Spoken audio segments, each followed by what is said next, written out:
Wait, no.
Good morning. How's it going?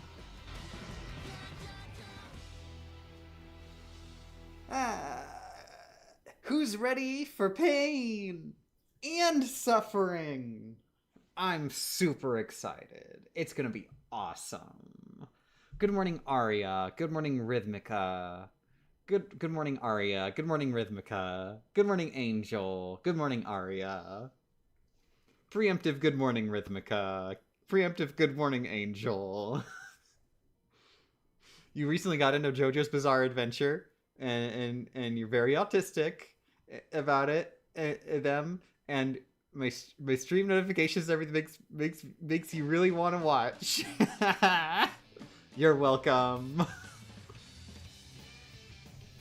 It's good to be very autistic about JoJo's Bizarre Adventure. I feel like most people should strive to be. Anyway, I'm gonna do my stretches, and then we're gonna start the game. How's everybody doing? How's everybody's days been?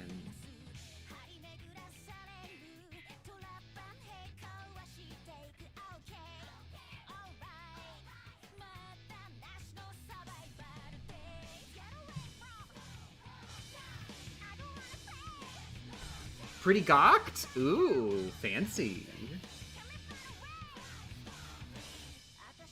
You're squeezing Giorno in your mind? Aww.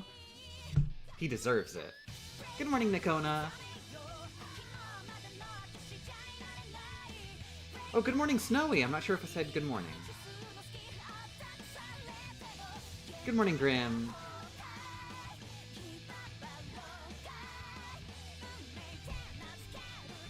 Hoping the bus you need to catch tomorrow is real. I hope. Good luck. I hope it's real too. I gotta be right back.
Good morning. That was my neighbor. He's also a JoJo's fan. He wanted to come in and say, "Hey, I heard you talking about JoJo.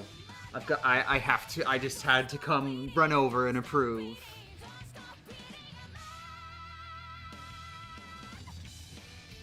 Good morning, Sally. Ooh, I gotta double check the Discord before I get into things. Wow, it didn't work. Oh no. Oh no, it didn't work. The Strem update didn't happen.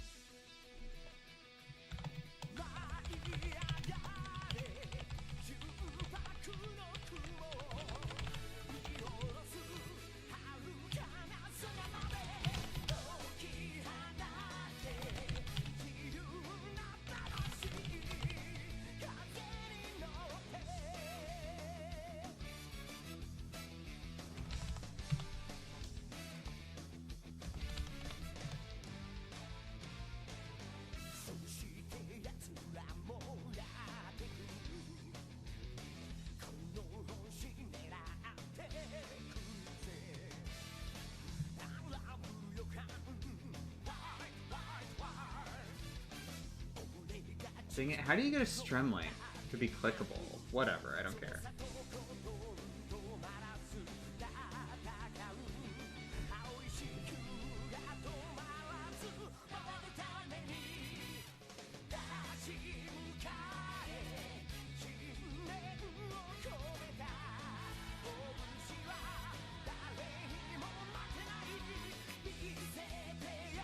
You know, I want to get that link to be clickable.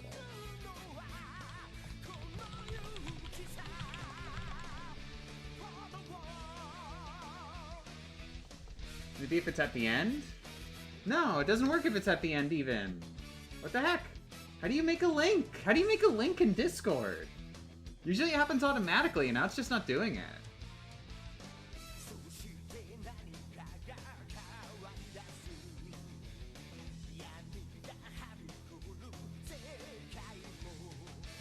Twitch. How do you Twitch? Okay. Desperate measures. There, I did it. I just went to the website. Get rid of the HTTPS? No, I needed the HTTPS. That was the problem.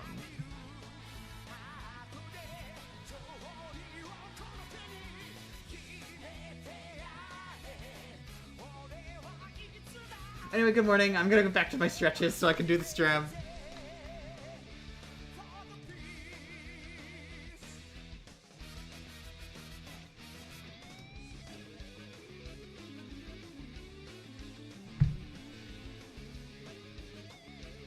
I think what's going on, though, is I need to mess with the permissions to give Carl permission to speak in this channel.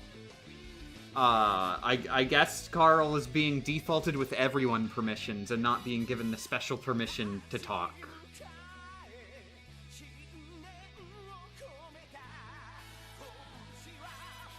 If you type out twitch.tv/yourname here, it just does it. Nope, that's false. That is what I did. It did not do it.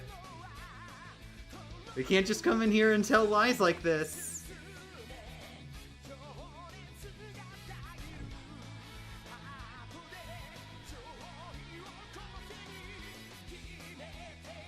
Also, good morning, everybody else who showed up.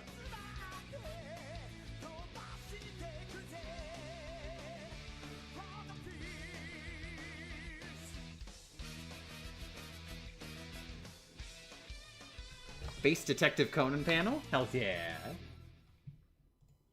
Okay, get out of here, Goku. Friggin' anime ass loser.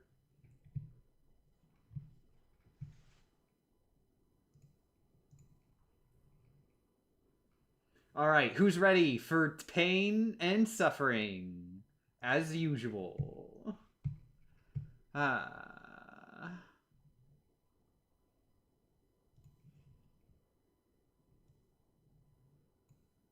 Alright, here we go.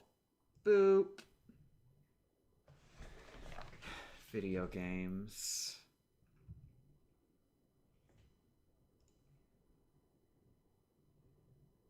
Boop.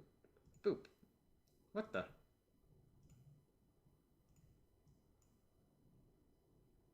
Huh. The 3DS program is acting weird. It's like it thinks that it has volume even though it doesn't. And it's like not reacting when I try to mute it.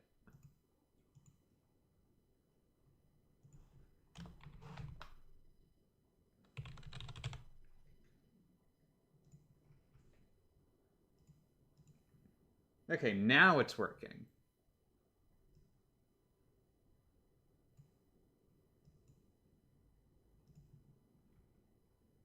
But also I want it to be muted, so who cares?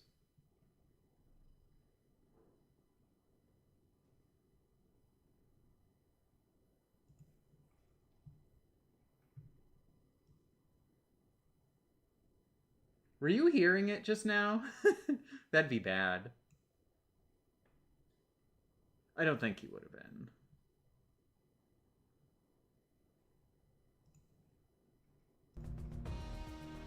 Anyway, Rogue Legacy. So, when we last left off, we were trying to kill Herodotus, who is the slime, and I was sucking, and I'm missing health. I was missing health at the time we had to end the stream. So, who wants chicken? You'll never guess what's for breakfast. Chicken! Love when it works out.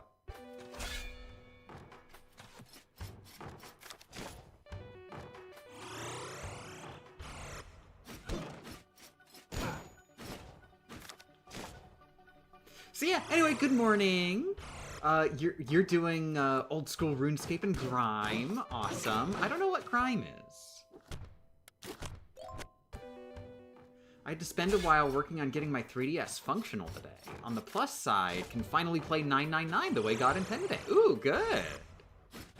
You say functional, do you mean you were just like installing homebrew? Or like, was this actually like, it was broke?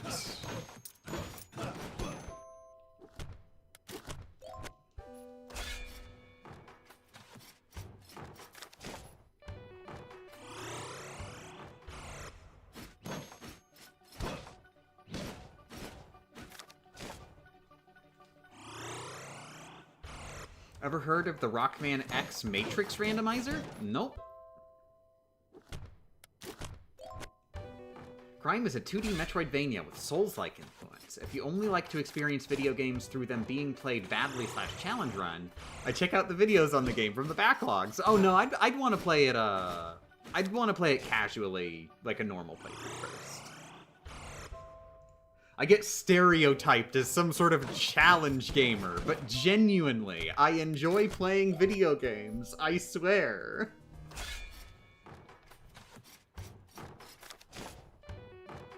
Might not be your style? Oh, I love, like, almost all genres. Like, there's, like, and even the genres I don't like as much, it's more of just, you know, I don't like them as much. Like, I like playing video games. Let me just put it that way. I like playing video games, and, like, maybe some genres I appreciate more, but that doesn't mean I'm gonna stop enjoying a video game of a different genre. I installed Homebrew ages ago, but the SD card is old, and I don't have an SD card slot on my laptop anymore. Oh, God. Yeah.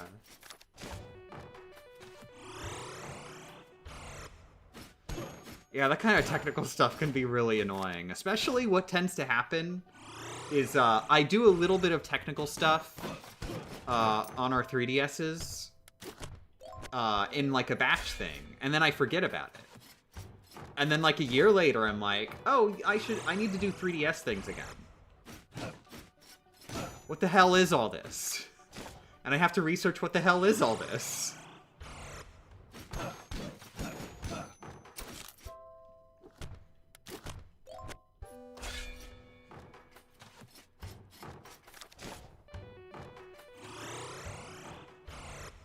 A lot of body horror-ish designs, themes of death and destruction, things that didn't ask to be born wrong. But it's cool, I'm getting a sequel soon. Legit, I like that kind of stuff. So, like, no, you are enticing me.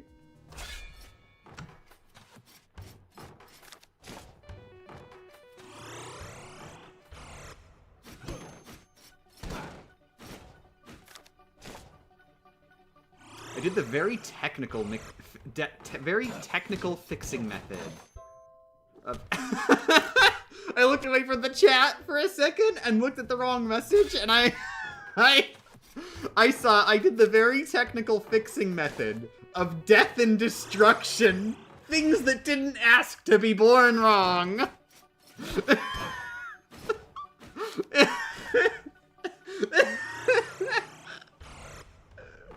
Of plugging the SD card in and out until it worked. Yay!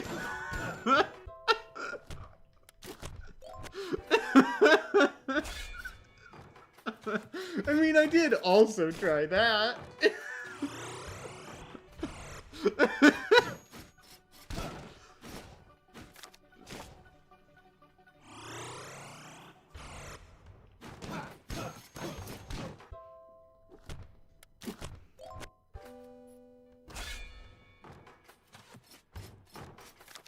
It does a lot of fancy stuff, like locking stages through keys you can get on stage. Randomized damage values, randomized weaknesses. Whoa, game mechanics.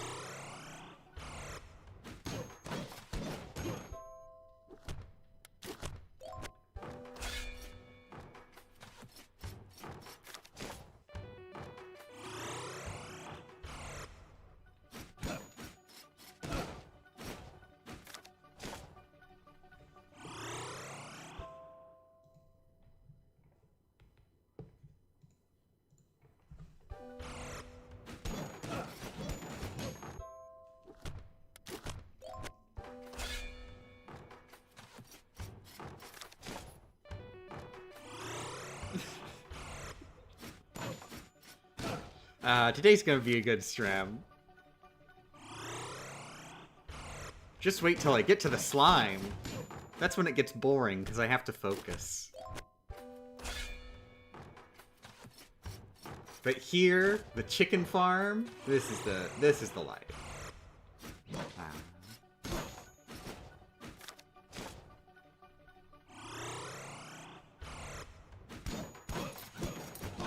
Me personally, I've been working more on Rockman Battle and Chase.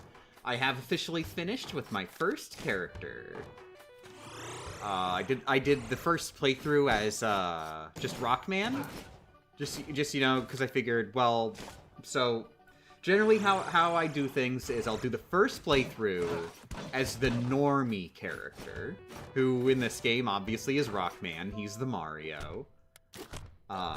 And then, after that, I go in descending order of whoever I most want to play as. Meaning, I start with the character I least want to play as, and work my way to the ones that I do most want to play as.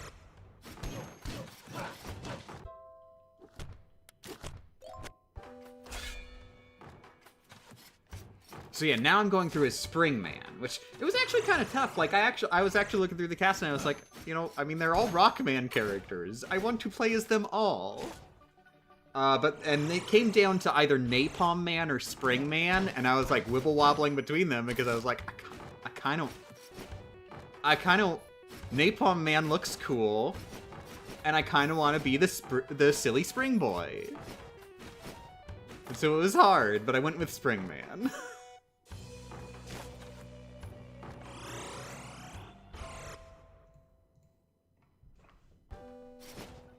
Anyway, slime.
Oh, dang it! That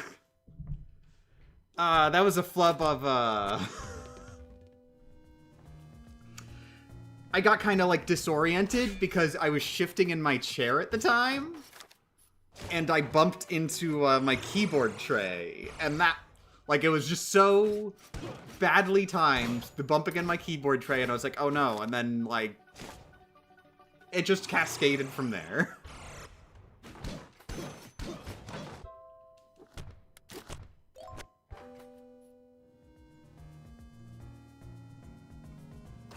But yeah, that was a good first attempt of the day, I think.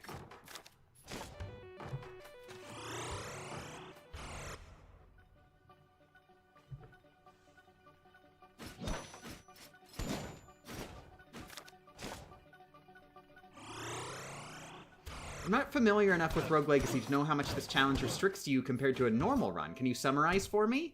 So Rogue Legacy is a game where you are, the way it works is you play as a lineage, you don't play as a single character. And like it's a roguelite. And every run of the roguelite is you're playing as one of the heirs of the prior character you were playing as. And each heir at the beginning of a run is able to spend all the money accumulated by their parents. You are not expected to beat the game on the first run. You're expected to take a few dozen for your first playthrough, because you really, really, really need upgrades.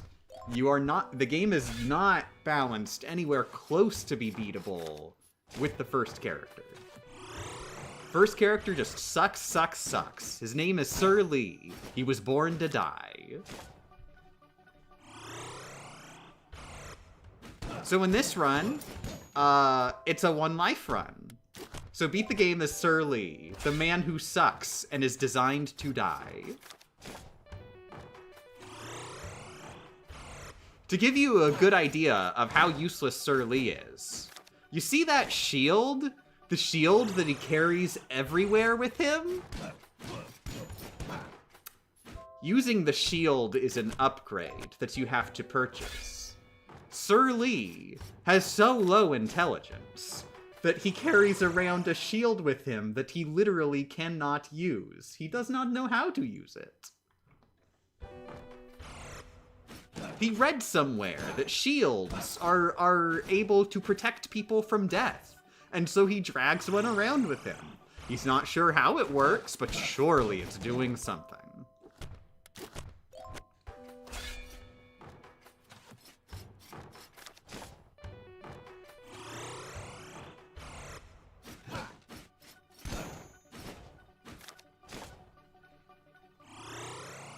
Is that actual lore? I mean, technically yes, because that is how the game is constructed, and it's really, I think, one of the valid ways of reading that. How do you read the lore of Sir Lee has a shield that he's literally incapable of using?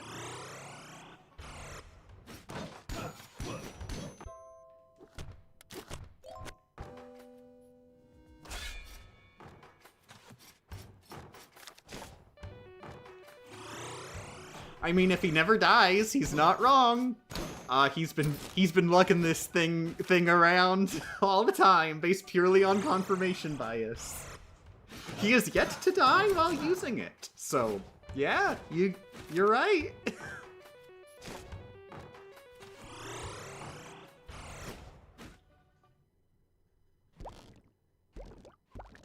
One notable point of the lore is the fact that the entire bloodline is cursed. Is it?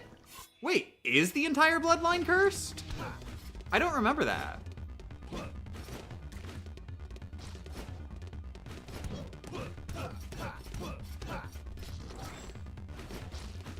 I remember, I mean, it becomes, you find out more about the lore, spoilers.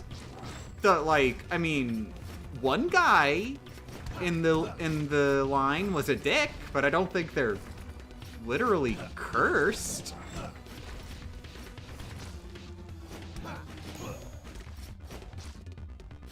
At one point or another, all members of the bloodline end up in Castle Hampton. Well, that's not true because there's heirs who don't go in the castle. So that's definitely not true.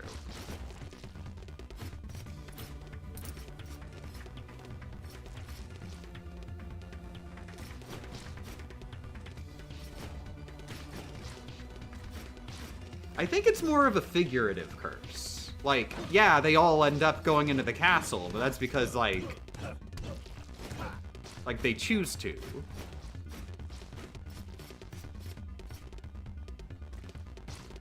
I mean, maybe you could interpret it as a literal curse, but I don't think there's anything to actually, like, literally say, oh yeah, they are cursed.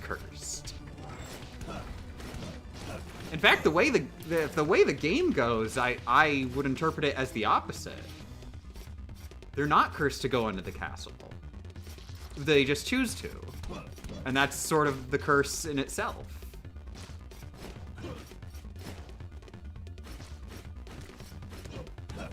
A legacy of rogues, all making the same mistake. I say, as I make a mistake.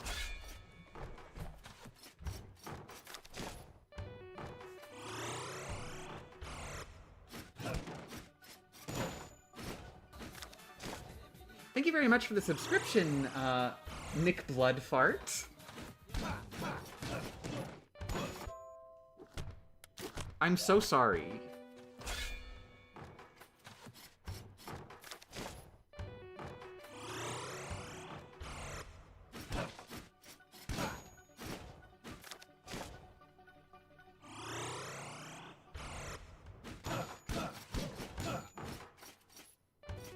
To be fair, there's money in the castle, which they then spend on the family estate. They could just be going there for the cash. That might be a reasonable interpretation, because when you enter the castle, you do, like, one of the most important pieces of lore.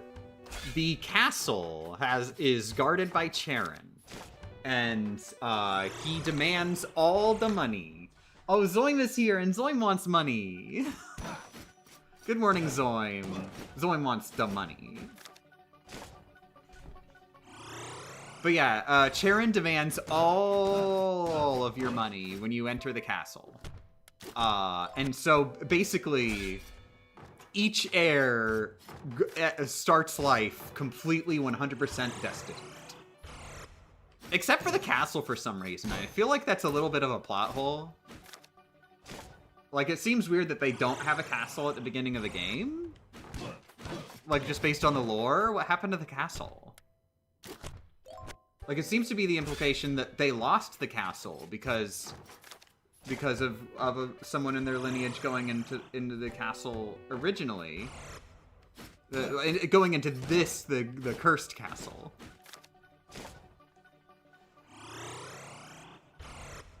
But, like, why don't you lose the castle you're buying with upgrades?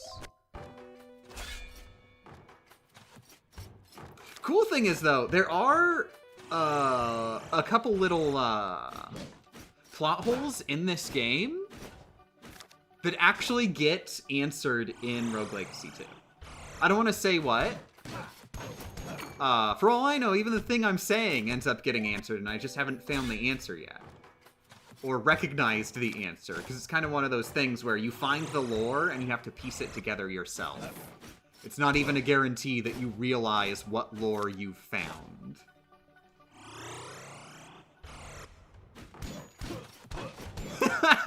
You got it.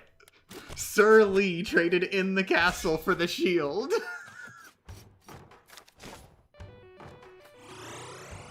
Whoa, whoa, whoa! Rosalie! Spoilers! Spoilers, spoilers, spoilers. Careful there. You're just saying outright spoilers.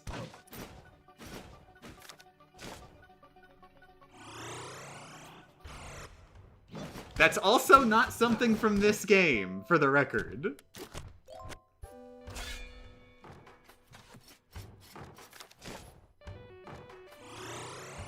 It's also unrelated. That's something very different.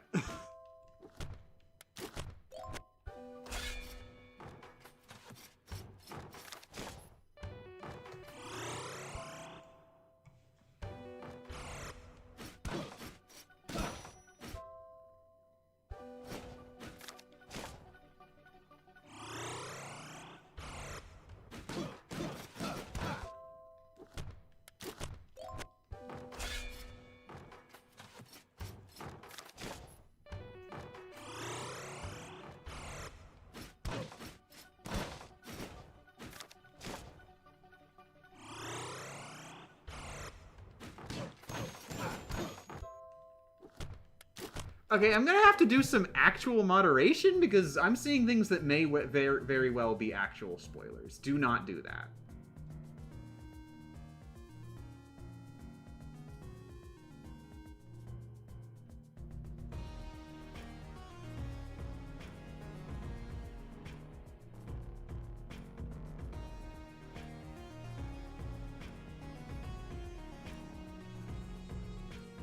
For the record, if I don't know what the thing is, like, for all I know, it's a real spoiler. And if you can't tell if it's a real spoiler or not, then it is a real spoiler. What matters is the spoiling, not whether or not it's true.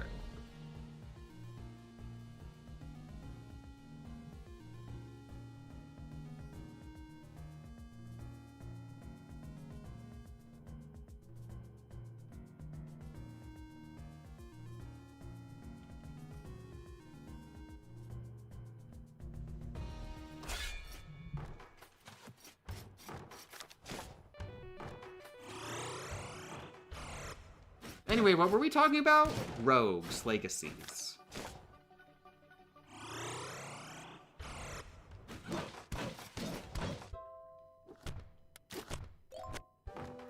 Actual permabanning in my stream chat? Oh no, don't worry, I only timed him out.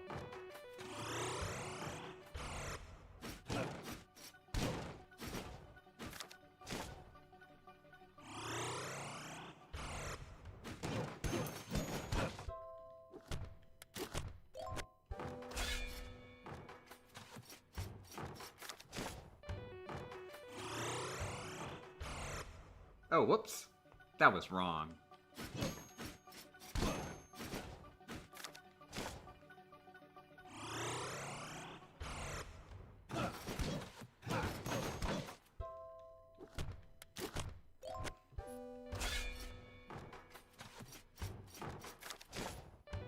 When playing through Rogue Legacy 1 and 2, I completely ignored all the lore. Aww, I like the lore.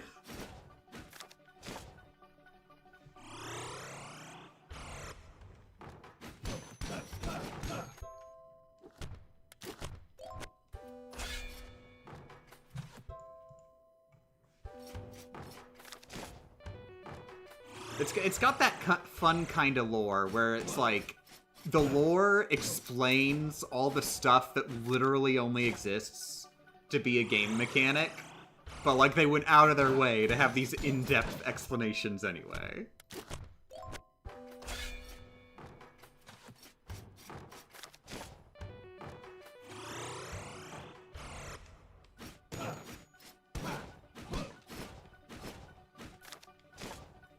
I use Cheat Engine because I have 4 kids and wanted to finish the game in less than 2 years.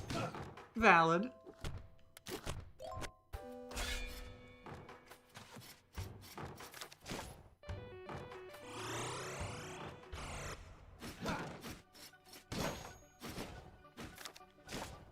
I had someone completely ignore all the story in Final Fantasy XIV once, and just skip all the story.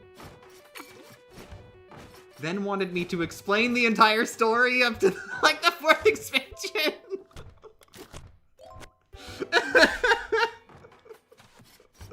Gosh. If only the game had a story. I didn't have to ask people about it.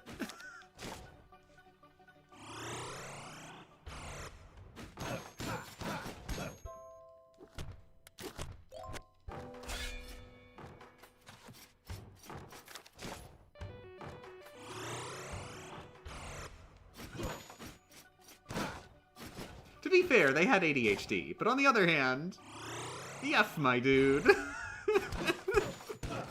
I mean, to each their own, as long as they're polite about it. I'll just judge silently.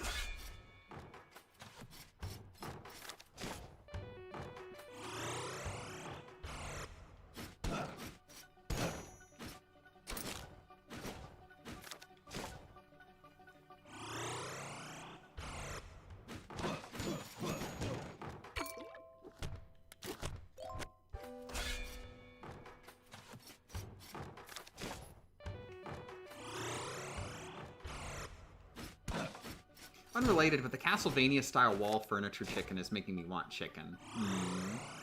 I'm sorry. We need to get more plant-based nuggets. They're a thing that we get at our house every once in a while to go with salads. And we're out now, and we have a giant tub of salad.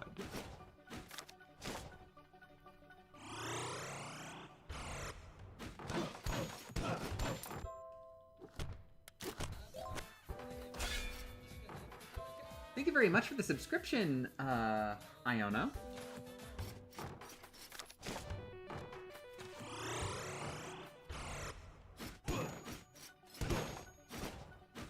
I'm thinking of making a Game Champ 3K meme fan art with an OC of mine. Ooh.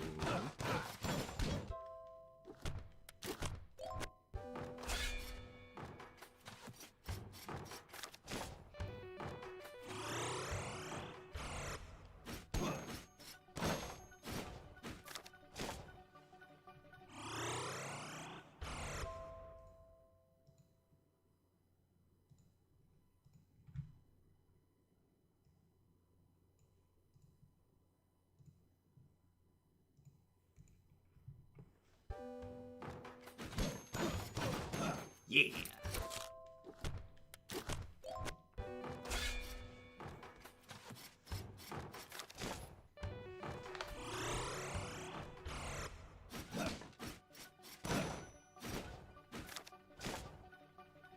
To be clear, the Sir Bumble Rumble Black Materia thing is entirely made up and not a Final Fantasy XIV spoiler. Yeah, the Bumble Rumble part is what clued me in. I was gonna permaban you, but then I was like, wait a second. Sir Bumble Rumble. He's from Dragon Quest.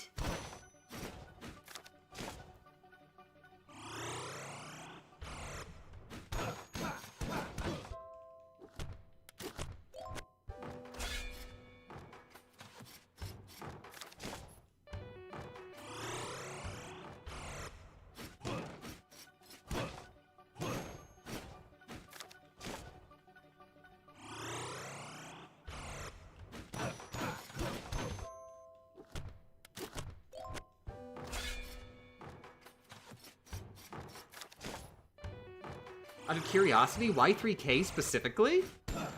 Because there were 3 members of our household growing up. So that became, like, the mainstay alt number. Well, it was gonna be 3. That would be, like, the alt number we'd put in our usernames at the end to represent the 3 of us.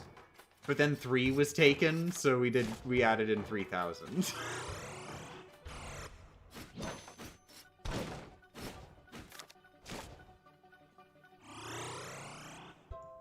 I should clarify, the name Game Champ, my mom came up with. It is literally a name I was given by my parents. Technically, it was a Game Champion originally, back on the Nickelodeon forums.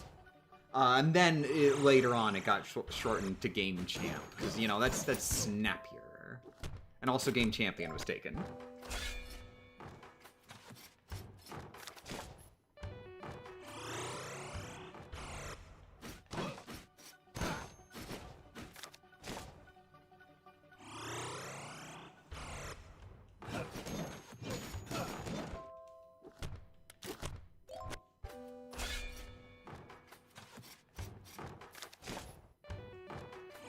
Actually, Sir Bumble Rumble was his name when they localized it as Dragon Warrior. In Dragon Quest, his name is Lord Bumble Rumble. Haha. You've activated my trap card. You see, Sir and Lord are both accurate translations of the original kanji.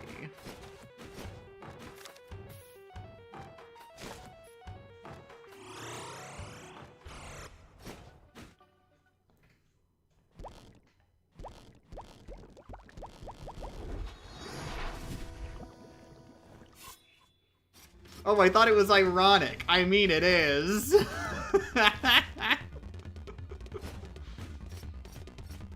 My mom thinks I'm better at video games than I do.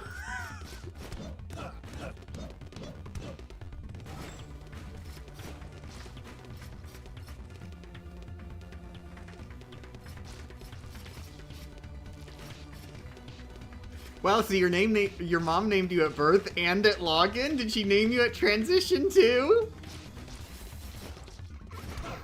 Yep.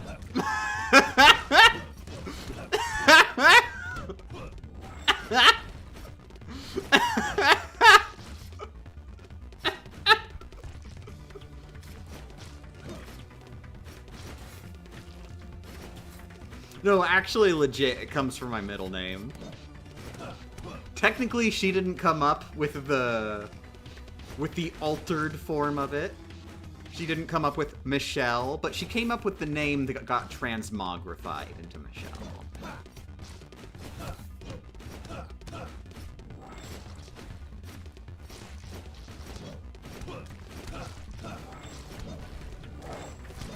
Ah. Got kind of trapped in there.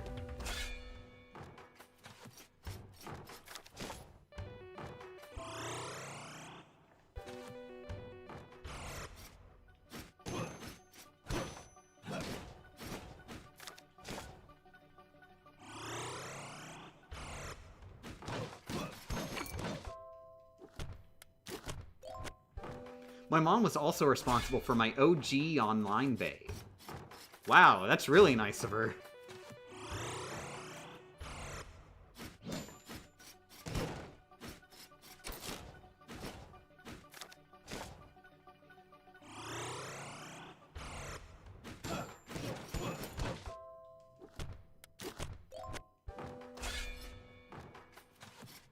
I can't believe I have to do the Path of Pain in this game, too. Ooh, good luck.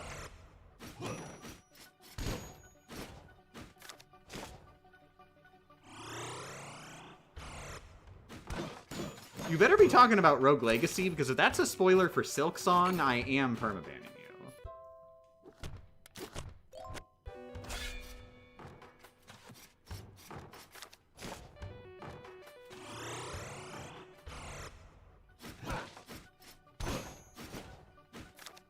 No, neither. Okay.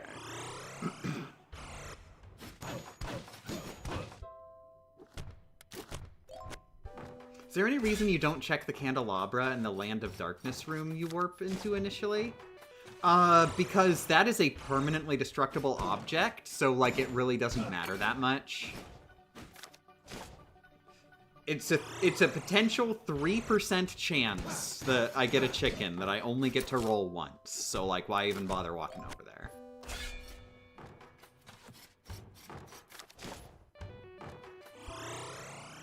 If you look in the, like, all the, Strem info area, one of them is actually about the run, and it gives some like, baseline knowledge for the One Life run.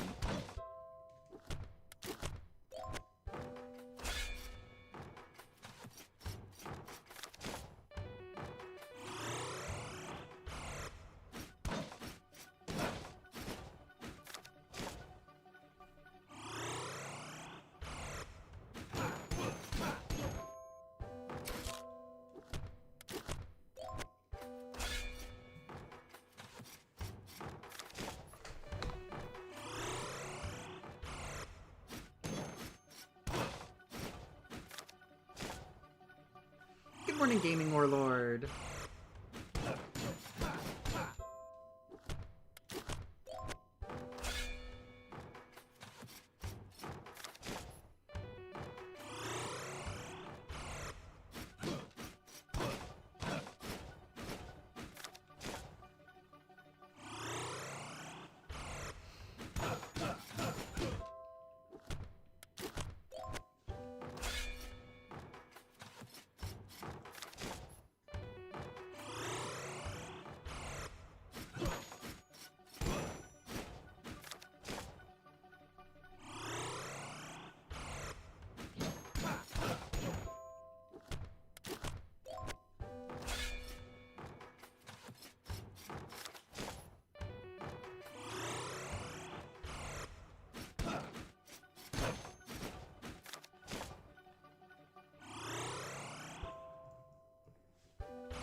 Anyone say lore, please, and I'll choose a random character to talk about. Oh, I'm good, but if anybody else is interested. There's no spoilers. You've got to do back of the box trivia.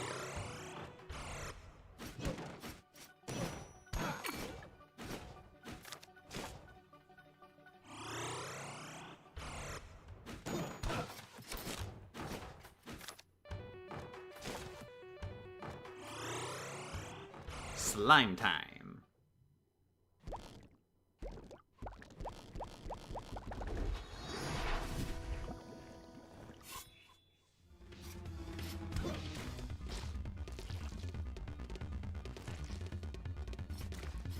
Yes, I was playing Mario 64 DS while fighting the slime. What of it?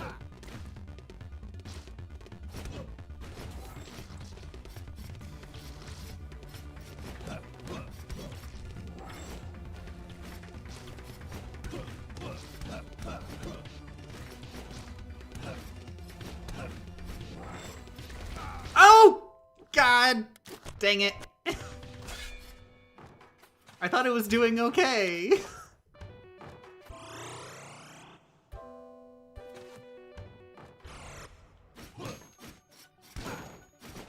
I'm a little concerned about that double pause that happened in the middle there.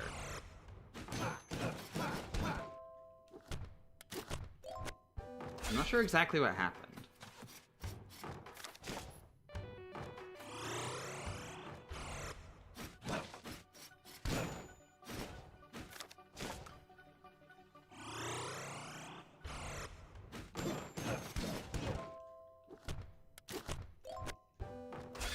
So is your splitting enemy strategy depth first or breadth first? I have no idea what that means. But I tend to want to focus on getting them small first. So target the bigger ones. Because the bigger they are, the more dangerous they are. They're able to make jumps more easily to reach higher areas, and potentially can reach me, like if I'm standing like a little bit above them. Whereas if I just shave them down a little, they won't be able to.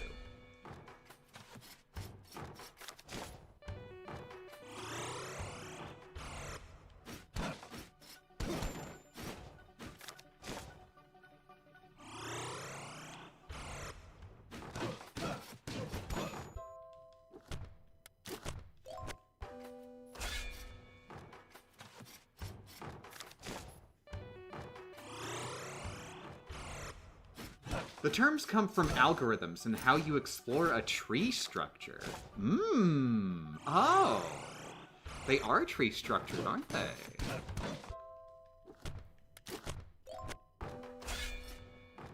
I get it. I think I get it.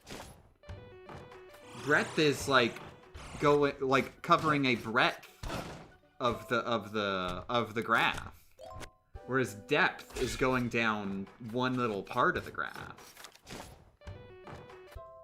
You're going deep into it. Haha.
Well, either way, I think I'm good right now, Mr. Dark.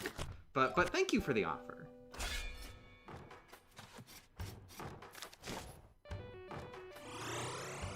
Right now, I'm focusing on what's really important in my life.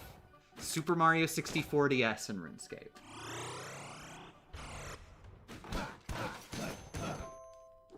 I get Animal Crossing in here too, but my phone's charging right now.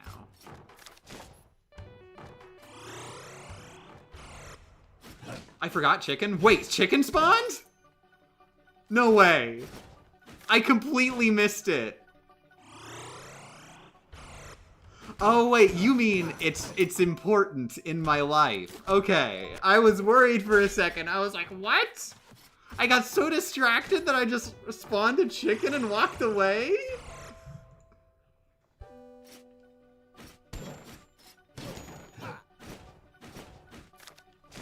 No, I hate chicken. Chicken's just a job.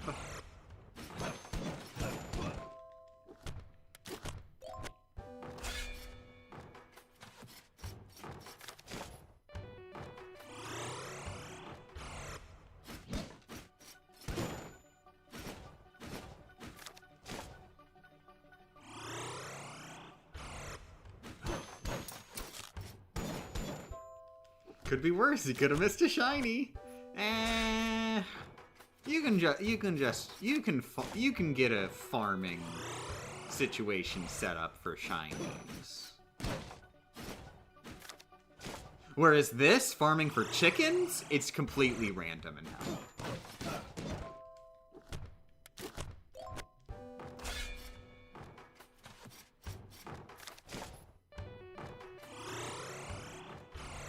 God, I'm excited for multi-set on Retro Achievements.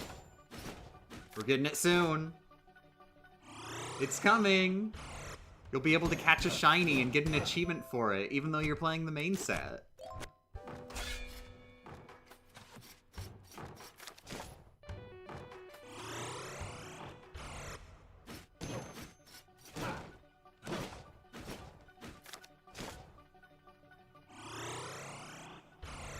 Just out of curiosity, someone as smilled as you plays fighting games?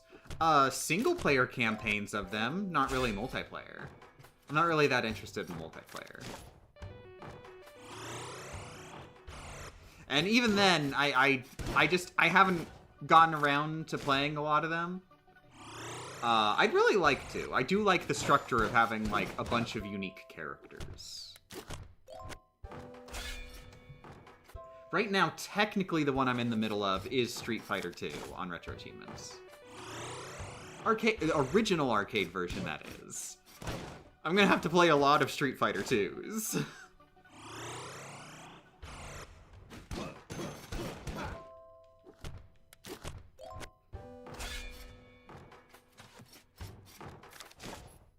Champ likes achieving a finite goal in games? Yeah, exactly, you know me.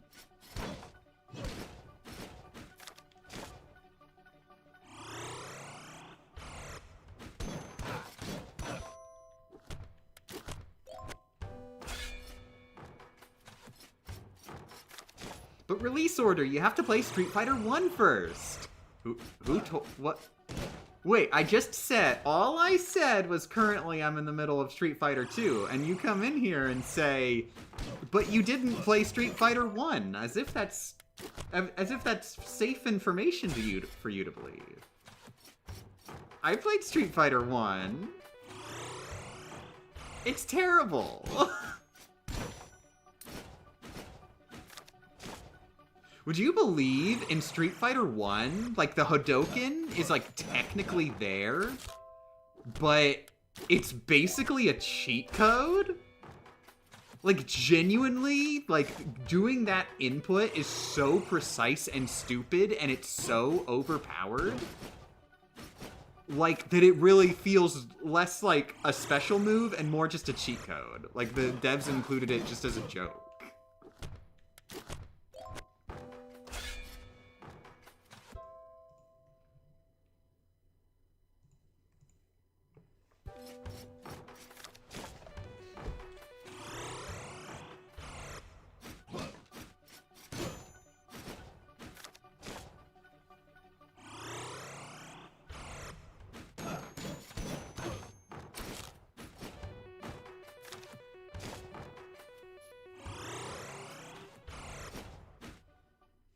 It's so weird, because special moves are just like a fighting game staple now, and just legit started as, in my interpretation, a cheat code. Yeah, special moves should be banned from tournaments.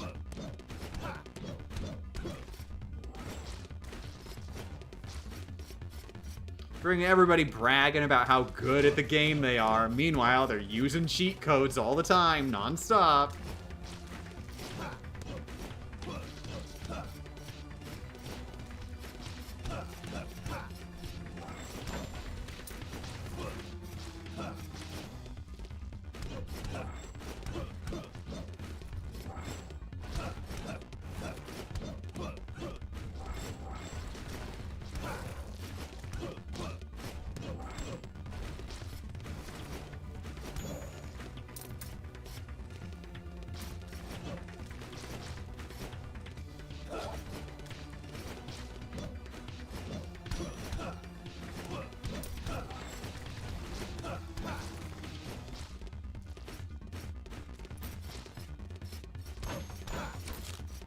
Oh no, I should have saved that! Wouldn't have mattered that much.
Oh, dang! Ah! Good run, good run.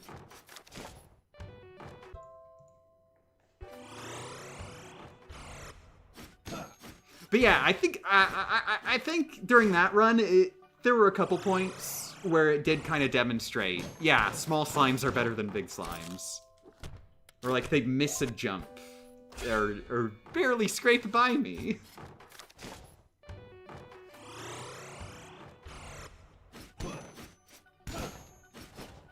That's the 4th stream in a row that I see you fighting this thing?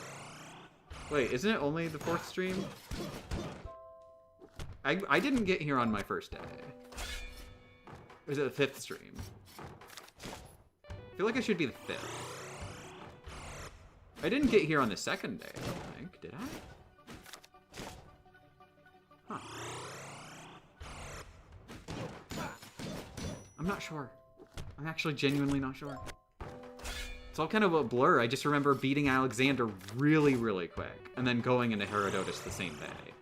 I can't recall. Did I do Ponce de Leon on the same day that I did Kidder?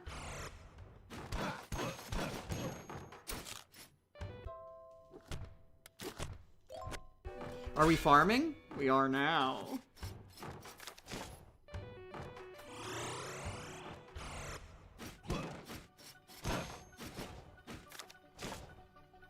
At least one of the streams was short and was a little bit before Cookie and Cream. Yeah, that was the day I beat Alexander.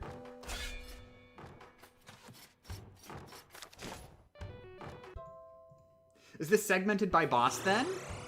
No. This is a 1 life run, and I have yet to die.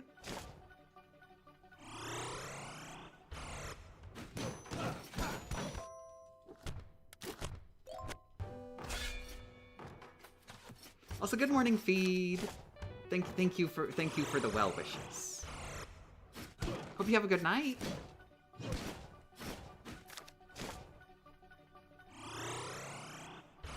was gonna say, isn't save scumming cheating?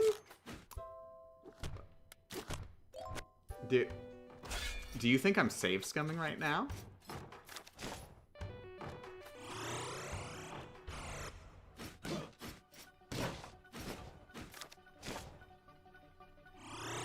This ain't save scumming. This is regular scumming. Save scumming is banned.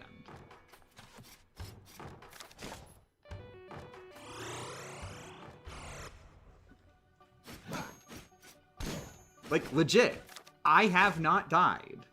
I have not rolled back my save in any capacity.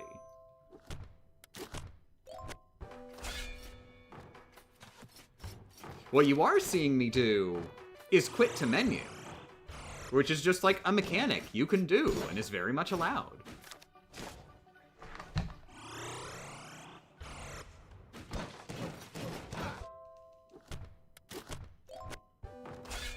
If save scumming were allowed, you wouldn't be seeing me farm for chicken for hours.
Gene.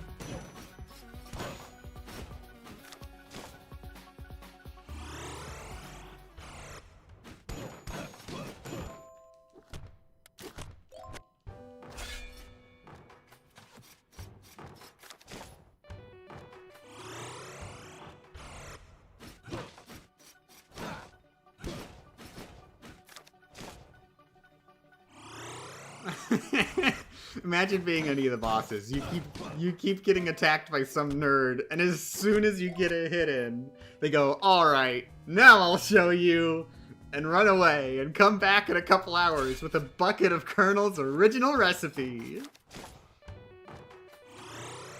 I'm gonna have to have some kind of Colonel reference in the video, aren't I?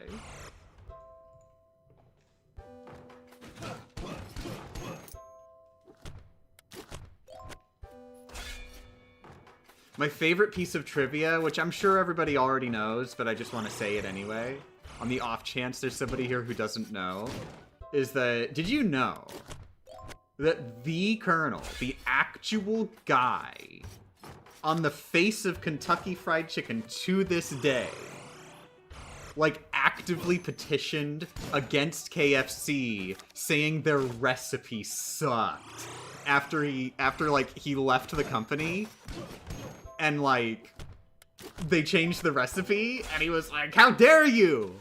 How dare you change my fried chicken recipe? That was my whole thing! How dare you ruin the chicken? And it's just so funny that they just still have him as the mascot. Like, they literally brand themselves with, like, the image of how much they suck. The guy who dedicated his life to telling everyone KFC sucks and is lame and is bad chicken.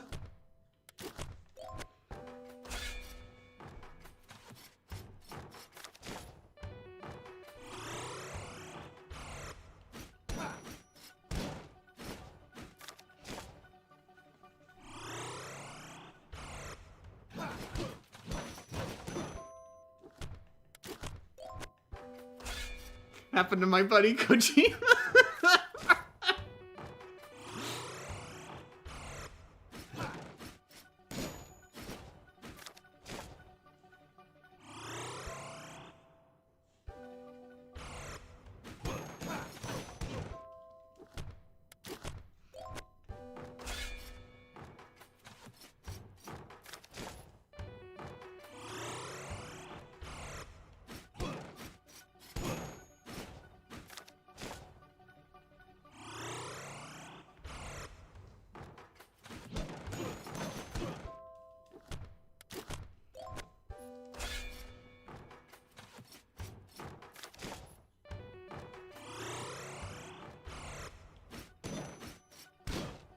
Another KFC factoid. The KFC Twitter page only followed 7 people named Herb and the Spice Girls for a while.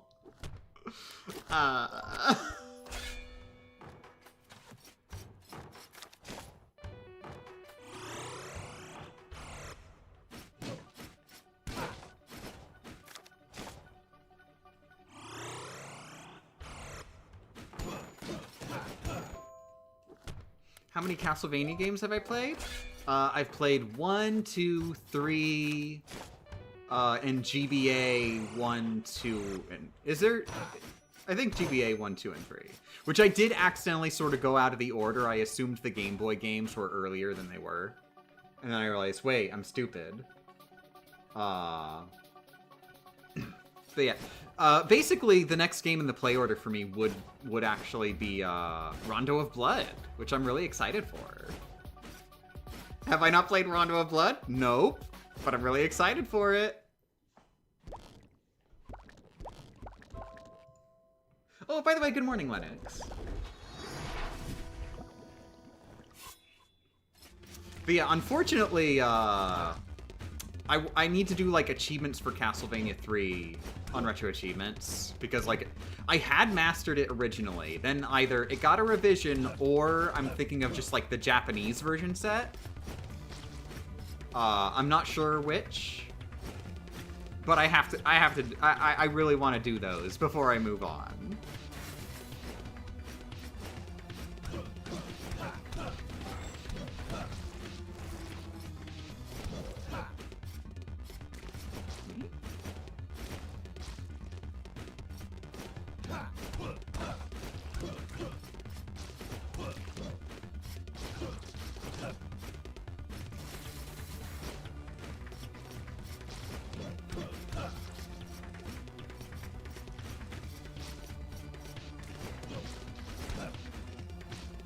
I feel like killing them when they're up there is bad. It sets them up to do, like, combos and stuff.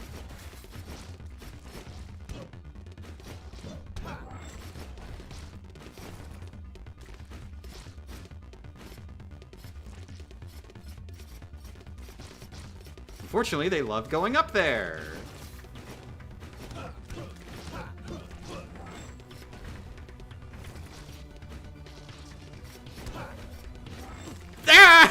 Dang! There's just a little bit too much going on and I lost track. I was trying to, like, route an escape.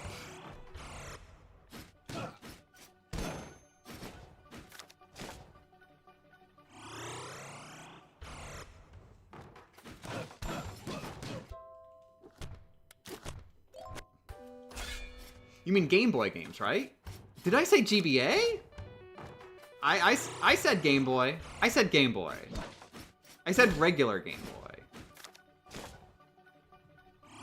I might have said Castlevania the A. Maybe. I have not played any GBA games. Other than I did have to play one for the Retro Olympics once. And it was like a major spoiler thing too. Where we did like a boss rush, and I had to play a mode that is super duper spoilers. But oh well, anything for the Retro Olympics.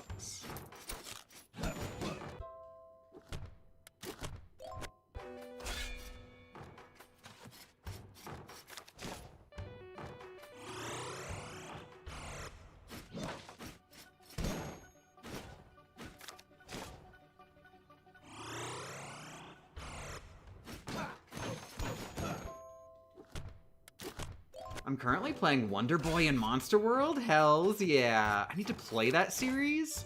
What was holding me up is I've been waiting for like the original arcade game to get a set on Retro Achievements. I'm not sure if it's even gotten a set yet. We've definitely gotten sets for like console ports, but I really want to play the original arcade game.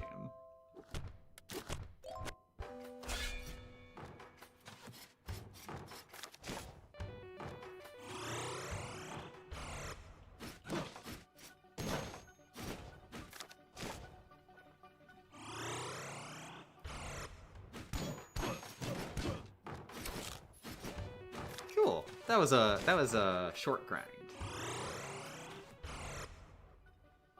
Whoops. For a second I was like, oh god, I jumped into hell. And then I remembered, oh wait, it's not that much of a panic scenario. That's the room that I always jump into. Wonder Boy 1 does have a set on arcade. Hells yeah. I gotta do that sometime. That's right, didn't it get a set during like a dev jam? I think that's what happened, because they did an arcade dev jam. And unfortunately, just around the time, I was just focused on other things in life. Which I still am, and it's the same consecutive things that I've been busy with as back then, years ago. But don't worry, I'm almost done. I'm almost done. I'll be caught up with work, and I can take a break for just a little bit and play Wonder Boy.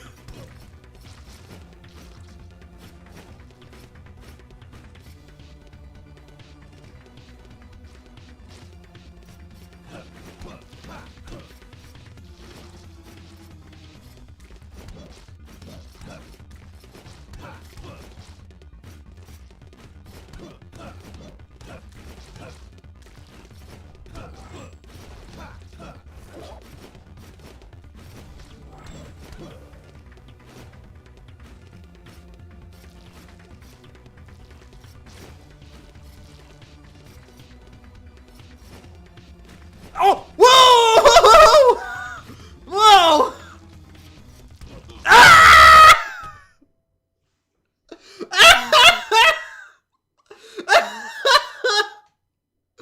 Wow!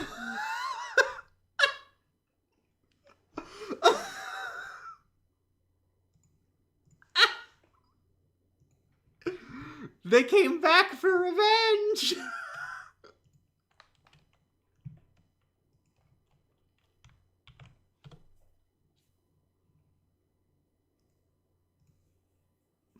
Popping in briefly to say, hope you have a good stream. Thank you. I'm having a wonderful stream.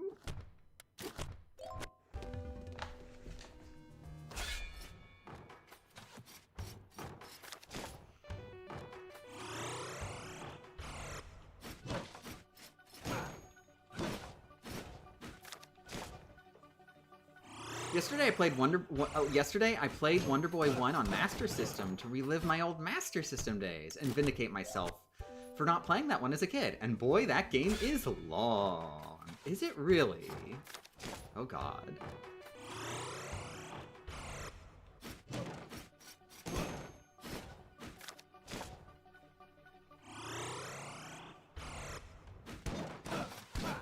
Luckily on arcade you get infinite continues, so that... I hope. That's right, wait, it's a kind of early arcade game. Some arcade games did not have infinite continues even, while still being of similar difficulty.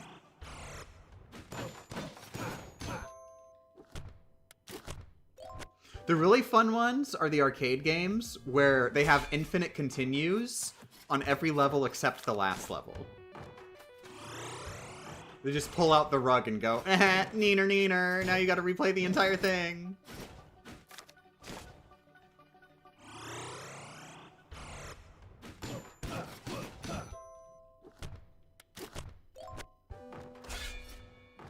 I mean, arcade games had as many continues as he had quarters. Nope, not all of them. There are arcade games that do not have infinite continues. And I mean just like games that have like an end that you beat them. There are games like that. And there's also games where you get infinite continues till the last level, and then the infinite continues stop because they hate you.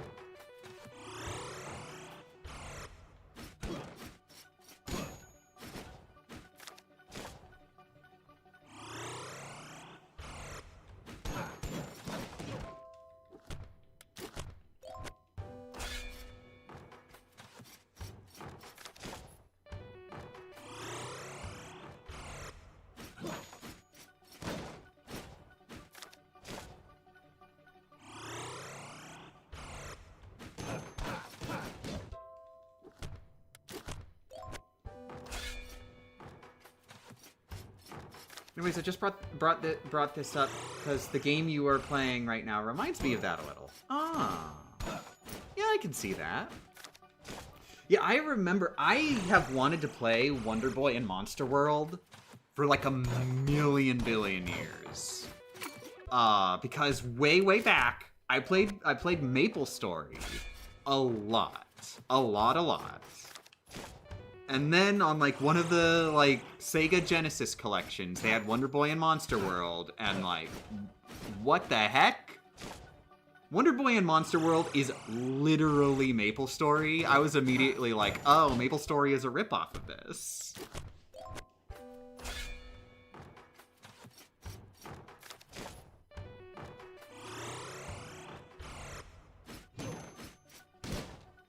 But I found out it was a sequel, so I couldn't continue playing it, and I had to go back and play Wonder Boy, but Retro Achievements didn't exist yet, so I had to wait for Retro Achievements to exist, and even then they didn't develop a set for Wonder Boy Arcade for a million years.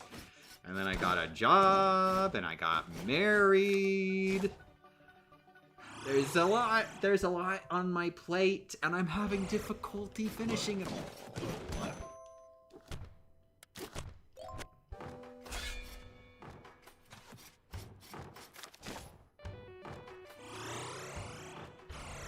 Night, night, Xeno. Thanks for joining. Damn wife, distracting me from Wonder Boy and Monster World. No, seriously, I love her, and she's cool. And she actually encourages me to play video games. That's what you gotta look for in an SO. Do they prevent video games, or do they cause video games?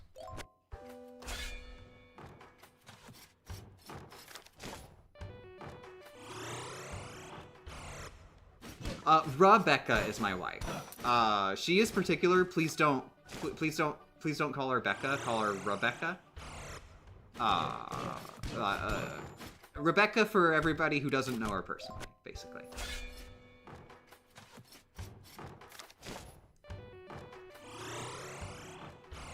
Pretty please, thank you.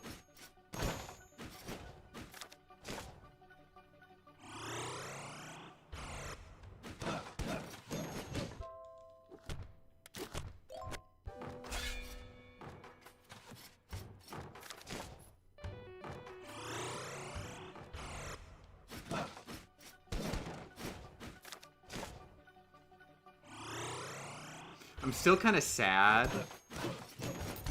Like in the last stream, I think it was the last stream. Friggin', like, one of the chatters who I was even talking to, you know, just one of the many chatters who I didn't bother reading their name, you know, everybody's names just sort of blur by.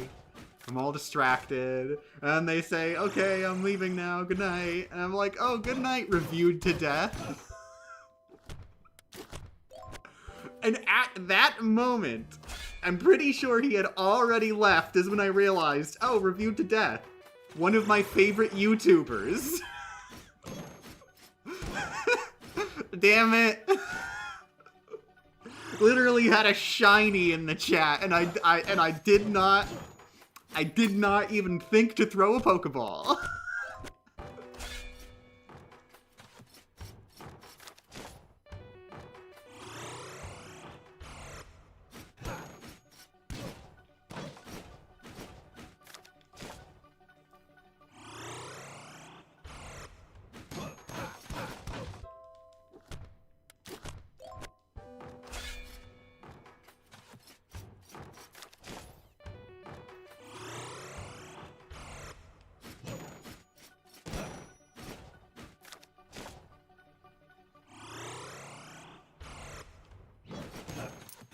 Oh, good night, Markiplier.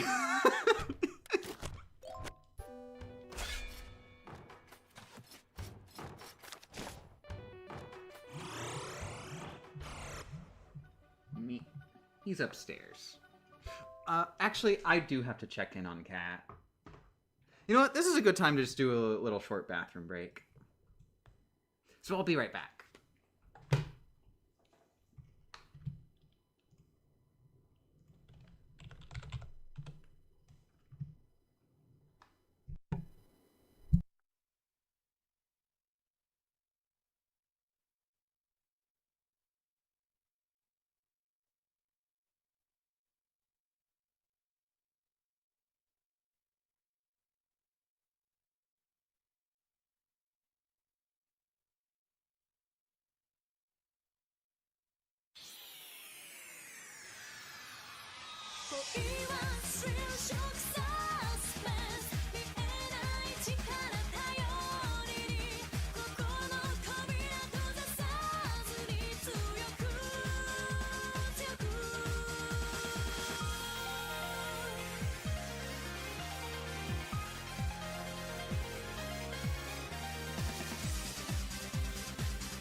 Boop, beep, boop, boop, good morning.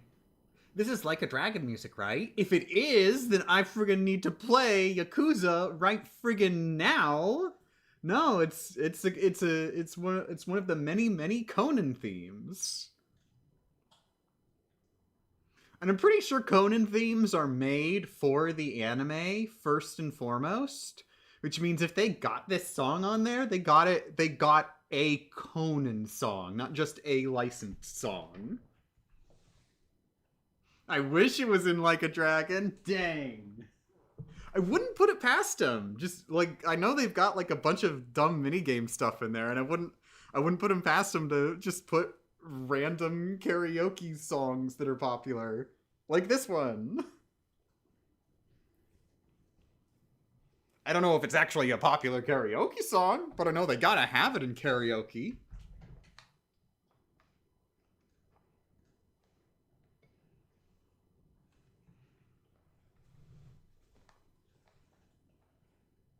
But yes, you do need to play Yakuza. Yes, I do. I know. I'm a fake gamer.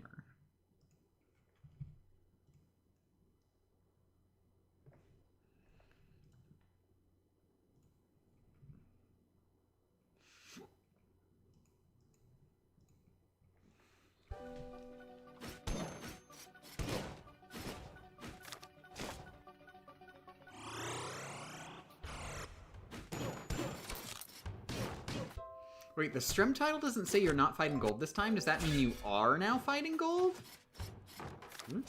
I guess that's something that I leave open for interpretation. You know, everybody's got their own thoughts on did it go this way or the other, and I like to leave it open.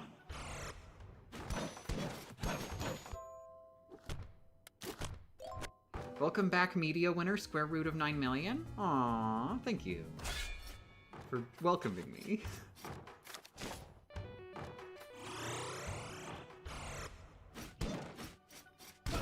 I mean, I played Yo for a while, but never got to finish it because of all the side quests. I'm a sucker for those. Same reason why I have not finished Pokemon Legends ZA yet.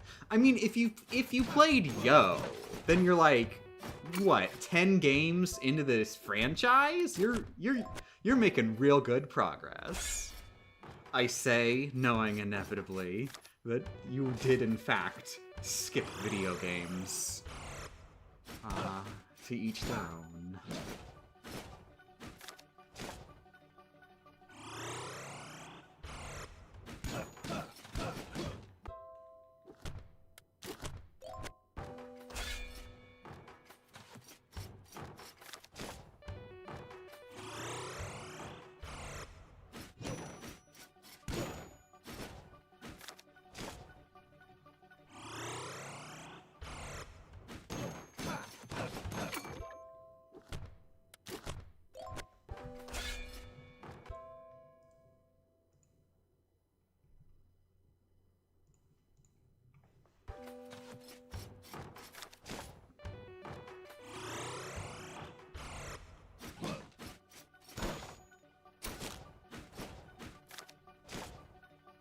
Everyone wants people to play Zero. I'm like, no, it's not the right order. You're missing the entire thing, and also it's the worst game. I mean, I wouldn't have anything to say about that.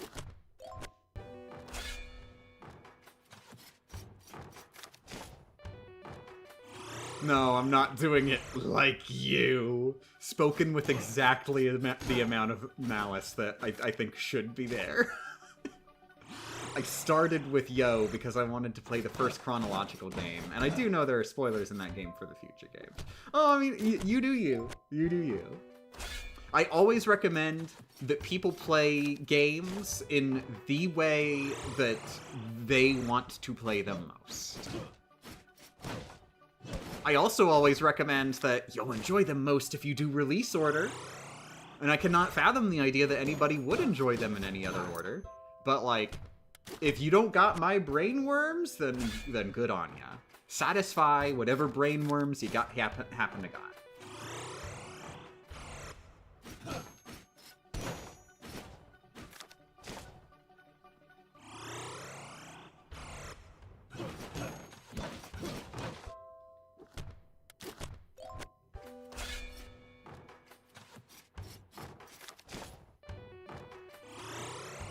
Also, people coming in here and saying, "Oh, you should start with Kiwami."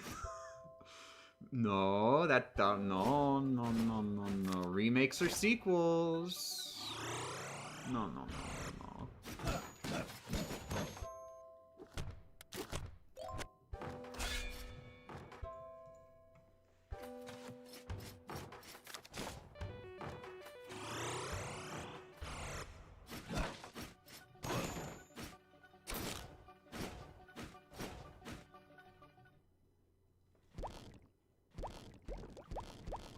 Kind of irks me is when people want to break the release order for like story purposes. I kind of get it. It's like I'm viewing a story as like a narrative constructed by the author, as like think of it like as a text. And like in that context, doing it out of order just sounds ridiculous. But that's not how I think people who go in universe order see it. They see it as it's a sequence of events that happen, and they want to see the sequence of events happen in this universe as if it's a universe that exists and has things happen in it. It's the difference between playing a game as a text and playing the game as like for lack of a better word, escapist media. I feel like calling it escapist media can have kind of a negative connotation. I do want to be clear, I don't mean it like in a negative way.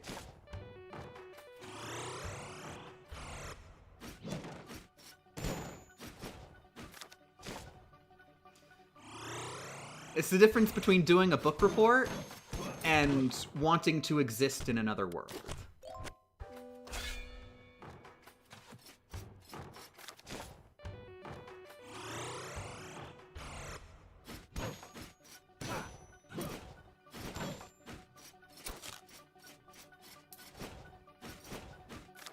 Also, I think there's something to, I see people, like, saying, like, oh, I want to know everything that's happening.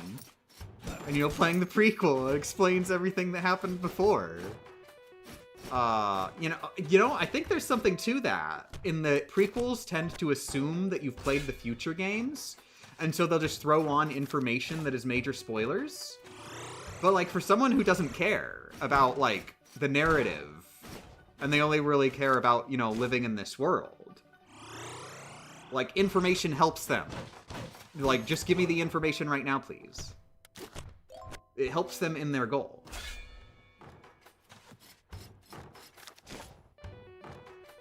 If people should play games how they want, then why haven't you beaten Herodotus yet? Do you just not want it bad enough? I do kind of crave the pain. I really do genuinely enjoy this endless struggle.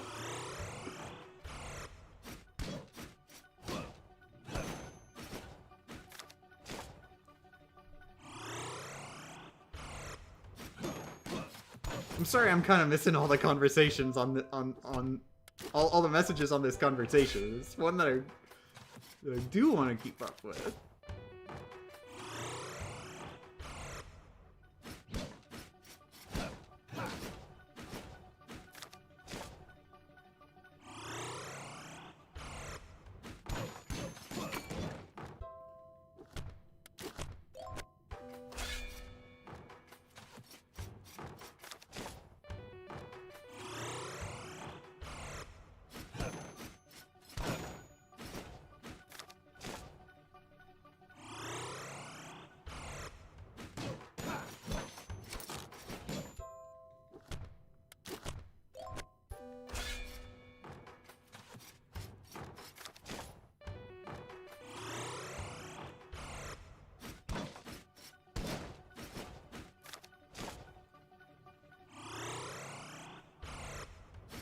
Prequels are inherent spoilers. They give information you are not supposed to have when playing the original.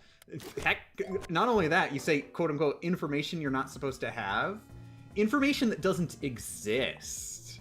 It's kind of a weird situation in that regard. Because, like, you know, you might play a prequel and it reveals stuff that you don't learn until the third game, before you've even played the first game. And that stuff you learn in the third game is stuff that, like, sort of recontextualizes the first game. Well, now, you can't play the first game as easily and have the interpretation that was originally intended by the first game's developers when they developed it. Now you're stuck with the recontextualization as the only canon. Now, you can still ignore it and interpret the work separately. But, like, you gotta put an effort? Who wants to do that?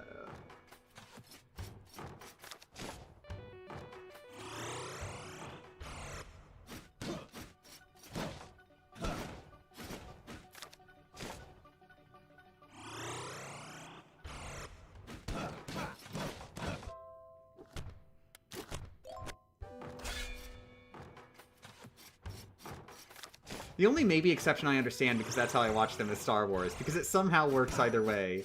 Except for the main plot of the first movie. Yeah, I changed my mind while writing this.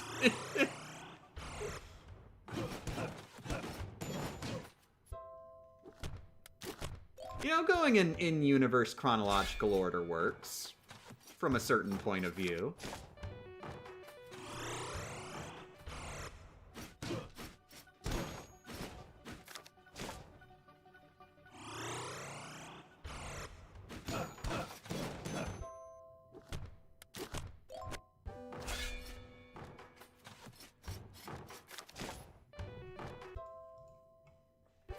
Genuinely, I think Yakuza 5 is the best game of the whole franchise for spoilery reasons. Ooh, I love spoilery reasons, don't tell me.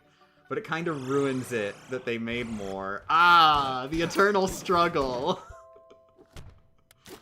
I love so much when there's a long-running franchise that gets a genuine conclusion. Like, that they even have the bravery to give it a genuine conclusion, knowing that it's all gonna get uprooted in like, a couple years. Like, friggin', like, it's hard to say games without them being spoilers, but, like, one of the big ones that I love is, this is spoilers for a video game that feels like a finite conclusion to a story in, like, a long-running series. If I say the name, then you already get the spoiler, so you're warned to run away if you don't want spoilers for a video game. But, The Wind Waker. I love the way The Wind Waker, legit, it feels like an end to Zelda. It feels like, this is it. This is the end of Zelda. We're not doing any more. And of course, that was never going to actually happen in real life. But as far as, like, the game as its own story, oh, it works so good, and I love it. It really hurts, too, that they didn't just do more Zelda sequels. They made sequels specifically to Wind Waker. Which feels like it's like, not just missing the point, you're getting extra credit for missing the point.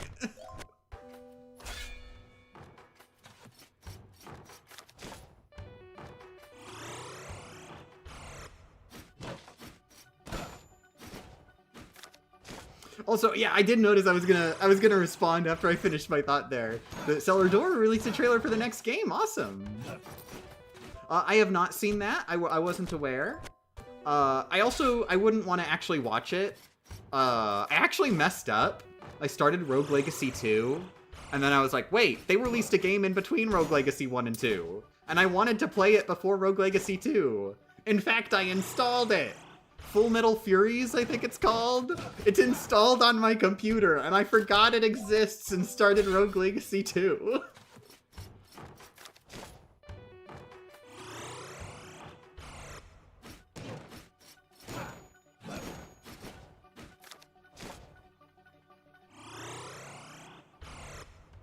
But yeah, I'm fine not looking at the trailer when I've already got plenty of Cellar Door games content. I'll be excited to play it once I finish all of their other Cellar Doors.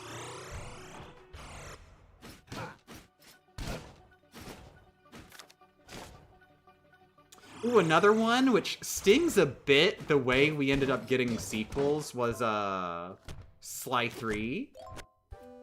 Sly 3 genuinely has an ending that ends the series, and there's no way they could possibly continue it.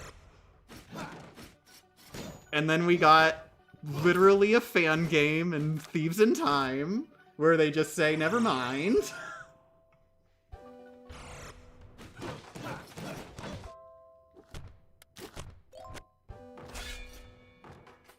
They have a rule about not making the same genre of game twice in a row.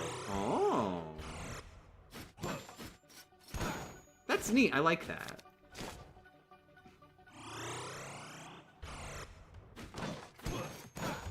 I do actually have a similar de facto rule, sort of. I'm not sure if I've ever broken it. But, not doing, like, a run for, like, a game in the same series twice in a row. I may have broken it in the early days. Like, the really, really early days with, like, Mario games and stuff. Oh, I definitely broke it with Splatoon. I think Splatoon 1 and Splatoon 2 were, like, one and then the other.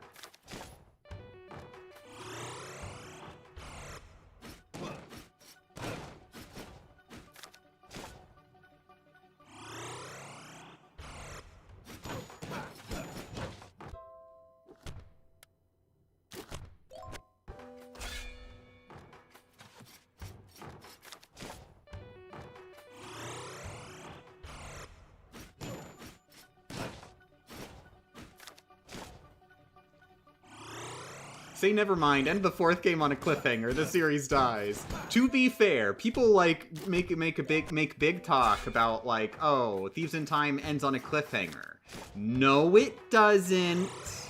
It just wasn't finished. They intended on finishing the story in DLC, and the DLC got canceled. So it doesn't end on a cliffhanger, it's just an unfinished game, and therefore feels like it ends on a cliffhanger.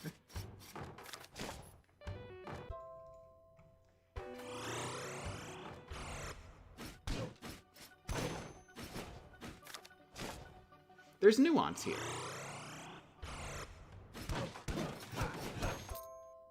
It ends on a cliffhanger to the player perspective, is my argument. Well, I mean, the player's just wrong, if that's their perspective. They're literally just reading the text wrong.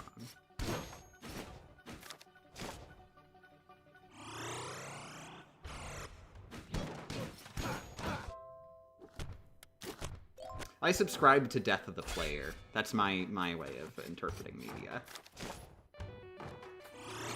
It really is, isn't it?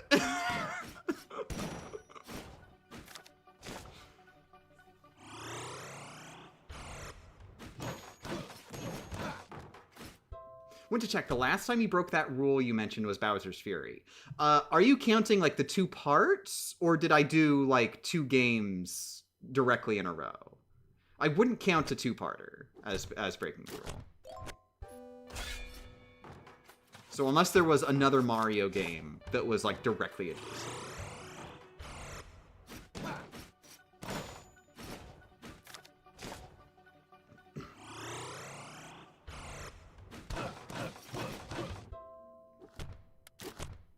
God, I feel like this grind has been especially long.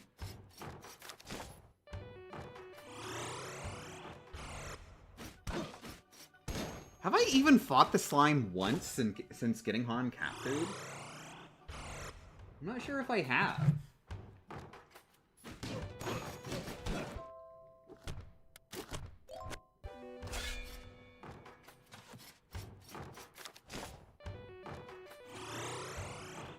CDG's next game isn't one I would usually go for, and neither was FMF, but I wishlist and buy them anyway, just to support more Rogue Legacy. Hells yeah. How come I've never made a Rockman Dash video?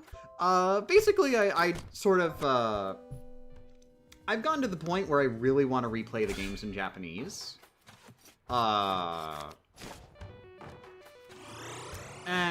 just never got around to it, and I've sort of been working my way through the series in release order. But I'm getting close. I'm currently playing Rockman Battle and Chase, and Rockman Dash came out, like, I think within a year of it. Maybe, like, the next year? I'm not sure. Within, like, 2 years of it, definitely. So we're getting really close. I know the next big one after Battle and Chase will be X4. I'm pretty sure.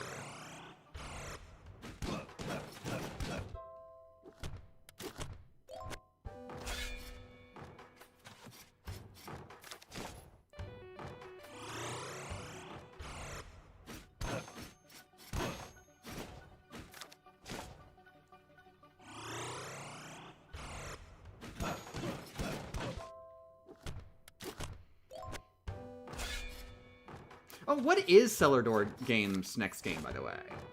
I want to actually know the deets, even if I'm not looking at the trailer. It'll be fun to imagine, based on second-hand experience.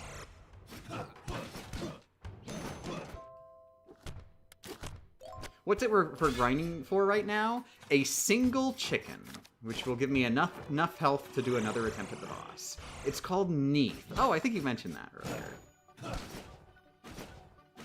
But like, what is it? Do you do things?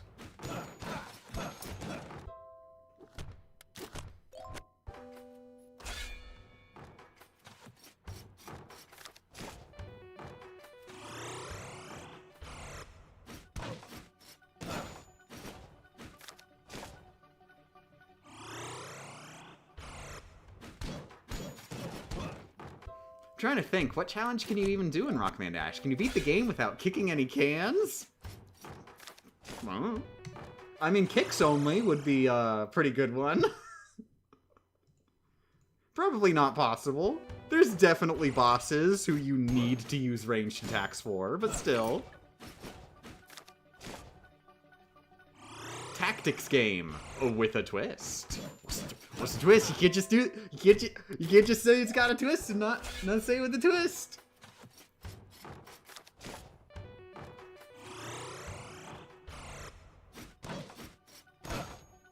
I forgot you used to do season finales. That should come back. At this point, VG Myths has lasted longer without season finales than with. Probably something like Rockman Dash, don't let roll mess with your arm. I think that would be too easy to just do like a base buster challenge, because I don't think you ever reach a point where you need anything else. You know, it's just nice to be able to differentiate. It's like Buster only in the Rockman games. It doesn't fundamentally change that much. You're still playing the same game. And in fact, if you go and like, once they introduce the Charge Buster, in some ways it's easier than if you mix in all the items and stuff, but yeah. You need grenades. If it's like a hard need, like there's literally just a grenade-shaped lock that you have to open, like that's just not even interesting as a thing. They need to be needed for more complex reasons. Or those obstacles would have to be bypassable. But even then, they'd have to be present enough for it to be an interesting run, and not just an entire video saying how to get past one block.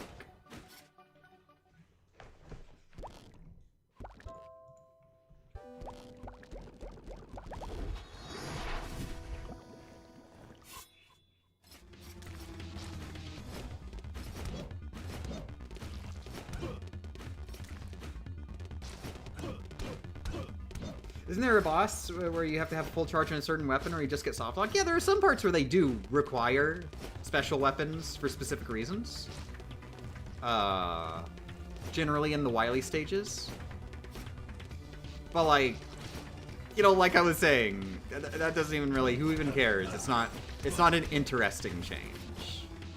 The challenge does not come from actually having to play the game any differently. The challenge comes from you're trying to beat the game without a key that opens locks that are in your way.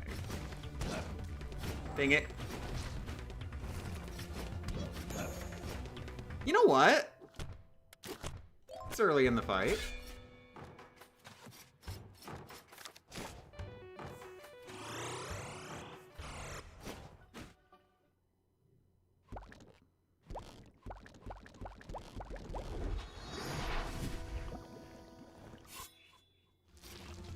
I want to play Tears of the Kingdom as a fruit ninja. I can't finish that sentence because I haven't played Tears of the Kingdom yet, so I'm just gonna have to imagine what you mean.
Oh, God! I was in a major panic scenario.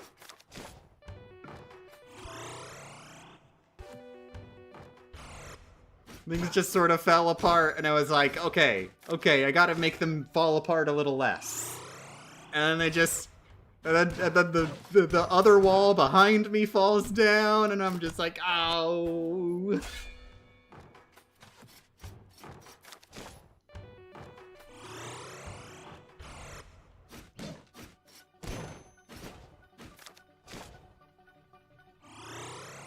I need to get back to the Rockman franchise. I don't know, Rockman 7 got confusing, and maybe I needed a break from the franchise after all the Famicom games and X. Yeah, it's... You can get burned out if you stick with one series too long. I know the feeling.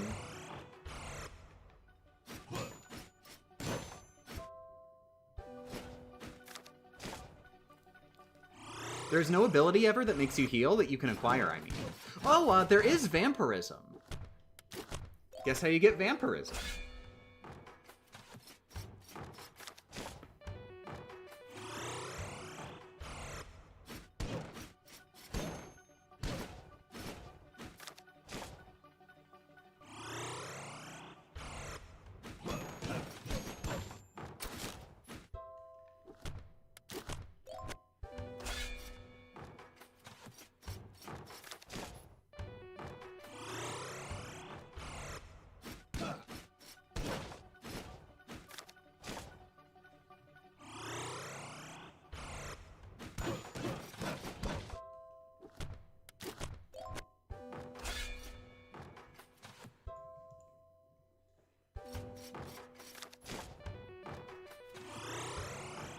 Ooh, I was thinking I wanted to play Rockman Dash, the Japanese version. But then I wouldn't be able to do it on like retro achievements because we don't have support for the Japanese version. What if I just set up RetroArch with the Japanese version and RetroArch with the English version side by side? We do have rules against simultaneous inputs. But that should only count for games on RA, right? If I'm playing exactly the same game, one off RA and one on RA, then that should be allowed, right?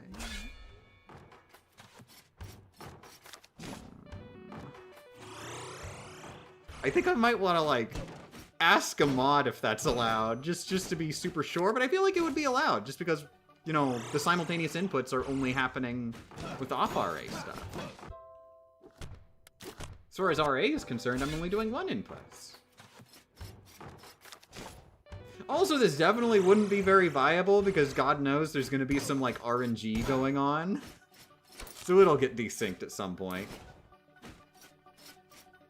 Unless, like, I start the games on the same frame. Or, they're, like, they're, like, really deterministic. I have a Rockman Dash question? Ooh, I like Rockman Dash questions.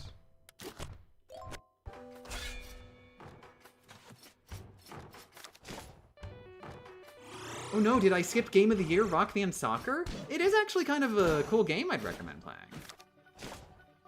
I like that, like, the Rockman spin-offs keep using the, like, getting people's power-up thing in their, like, in their design.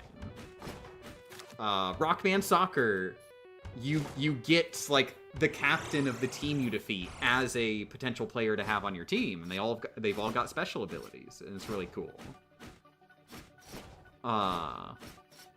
And then Battle and Chase, like, every time you beat someone, you get to take a piece of their cart. And of course, you can play as all of the characters from most of the characters from the beginning, and they've all got their own carts constructed out of their own pieces. So you start in different ways, but then you can build your ideal cart out of all the pieces. It's real cool.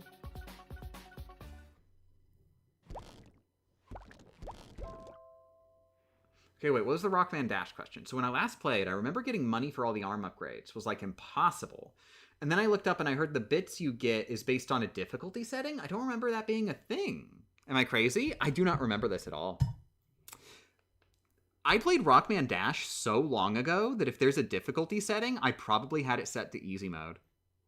That's how long it's been. Tron Bonne I played more recently. But even that, I don't remember a difficulty setting.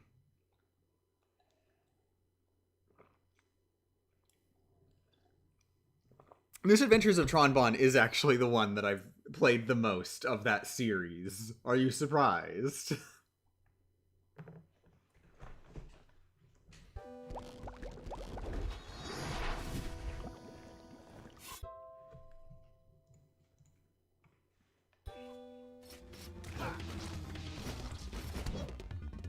You might think I played it a lot because I like Tron. It's actually the opposite. I like Tron because I played it a lot. Or I like the game a lot.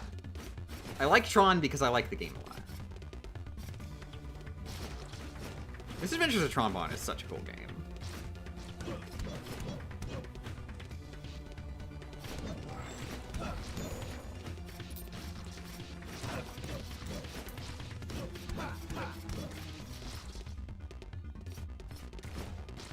I would prefer if you are not like that.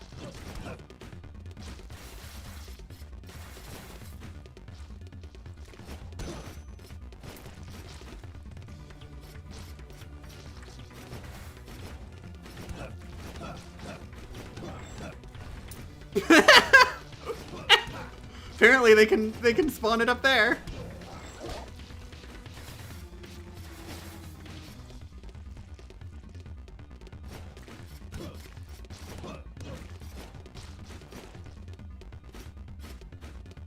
Did you know in the Japanese version of Rockman Dash, you can actually, like, abuse all of the animals? They actually cut it because for some reason they thought that abusing animals was rude.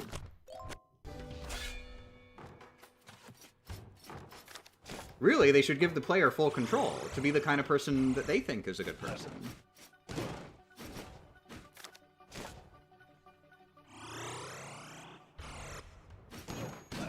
It even goes so far, like, in the English version, there's, like, one area where you can kick dogs, but they are dogs who actively attack you. But in the original, you can just kick all the dogs. And it's even, like, a thing. There's actually, like, a unique, like, player choice thing. In the part where Tron is getting barked at by a dog, in the English version, that is a cutscene. It's just a cutscene. There is no gameplay there. You just have to go like, interact with the dog, and that's it. In the Japanese version, that is a moral choice segment. You can either negotiate with the dog, or you can kick the dog. And depending on your choice, it actually, like, affects how the dog sees you for the rest of the game.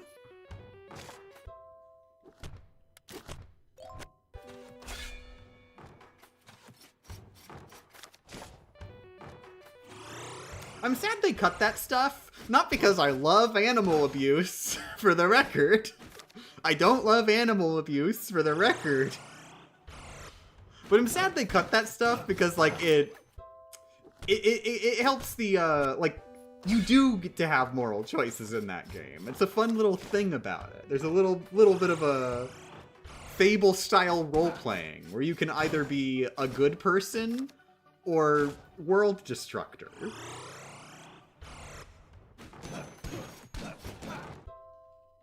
Literally, you kick dogs for fun. Says everything that needs to be known.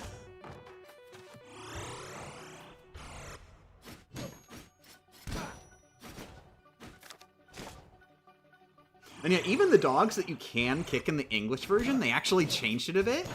So in the English version, the dogs that attack you, you kick them once, and then they're just down. And they won't get back up. Dark. No, I think they're still like moving. They're just very clearly like oh, I don't want to fight you anymore. In the Japanese version, they're the same. But in the English version, if you try to kick them in that state, nothing happens, I believe. In the Japanese version, no, you can just keep kicking them. Nothing's stopping you from just keeping kicking them.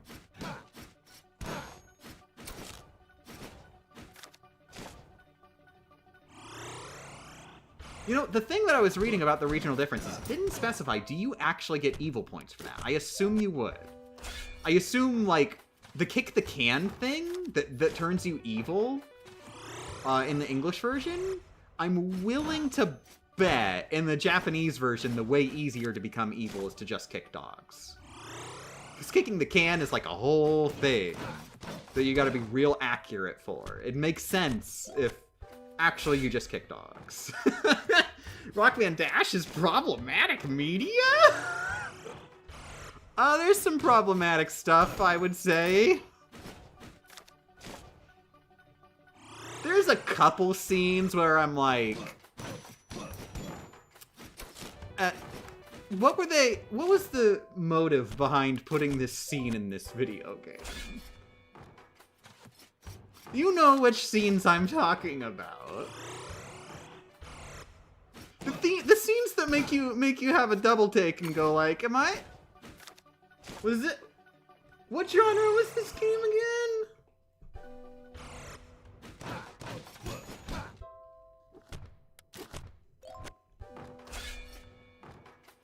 I actually do not know any of the scenes.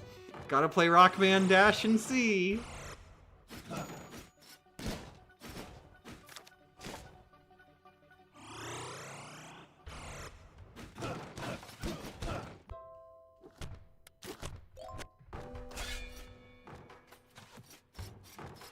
I zoned out. Why kicking dogs? We're talking about Rockman Dash, where kicking dogs is a mechanic for some reason. To be very clear, I am not endorsing kicking dogs. Dogs are amazing and wonderful, and you should hug them, not kick them. They love you. It's their thing. They just love you unconditionally. Be nice.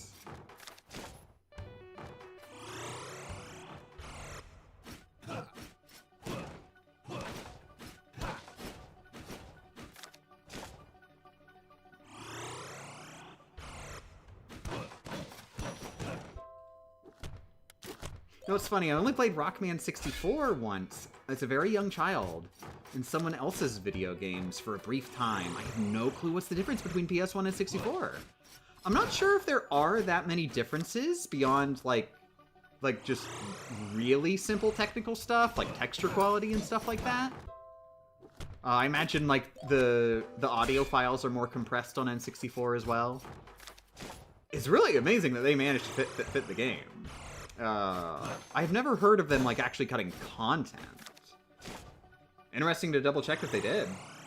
I know, like, Tony Hawk on N64 doesn't have the full soundtrack.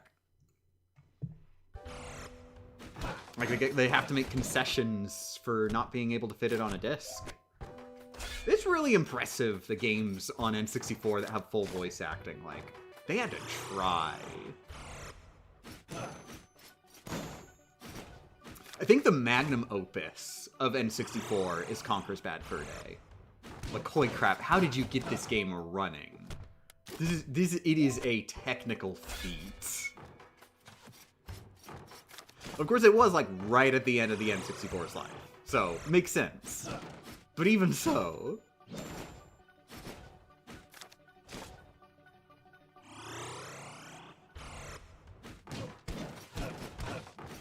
Like, full voice acting, and there's a lot of voice acting in that game.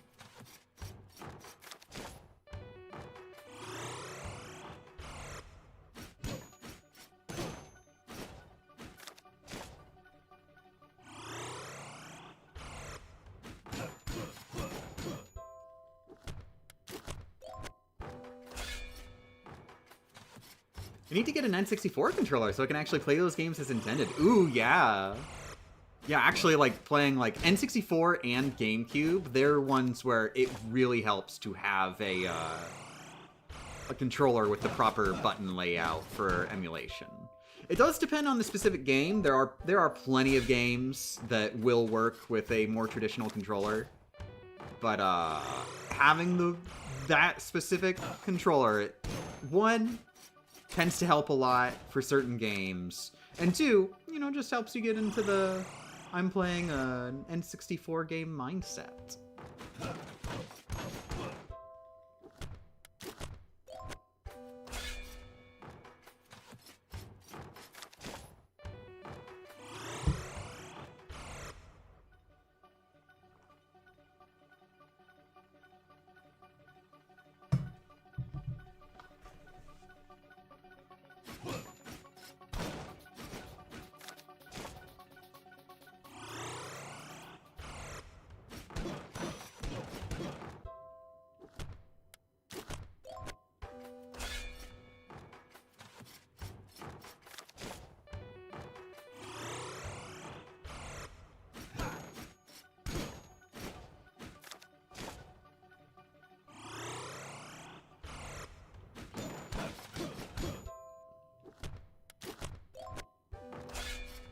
So it's getting to be about 6. I wanna pull myself away from Rogue Legacy so I can have some time to, like, wind down after this stream. So I am gonna try and end this stream soon. I'm sorry I didn't get any really good attempts at Herodotus. Also, I'm sorry that the chicken grind has been particularly bad recently.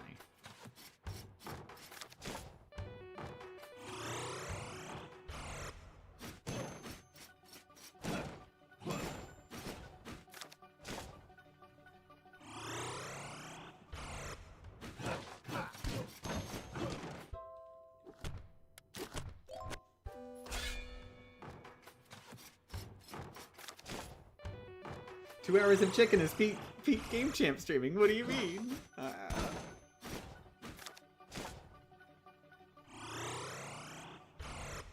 You can check the site, The Cutting Room Floor. It usually has differences noted for a game with different versions.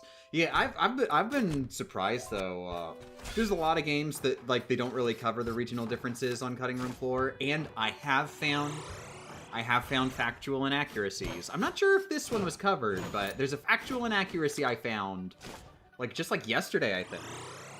Rockman Battle and Chase. So the original Japanese version, you could only unlock Duo through a very special memory card that they did through, like a magazine promotion or something like that.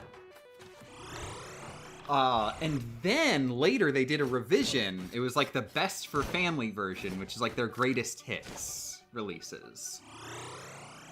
And that revision, they changed it, and Duo is, like, unlocked from the very beginning. You don't need a special save. He's just in the game. And people were like, oh, well, you see in the original, and also the English versions, there's a cutscene when you unlock him. And that cutscene was removed from the Best for Family version. The cutscene for unlocking Duo will not play in the Best for Family version. So here I am playing Rockman Battle and Chase, the Best for Family version. I'm like multitasking on my computer. I boot up the game intending to play it in a few minutes and just doing other stuff in tabs on my browser. And guess what happens? I noticed that something interesting is going on in Rockman Battle and Chase, and I look over to the left, and what do I see? I see Duo. Turns out, the idea that the cutscene is not in the Best for Family version is a complete and total fabrication, and I have no idea how people didn't notice that the cutscene is in the game, and in fact, is in the demo rotation.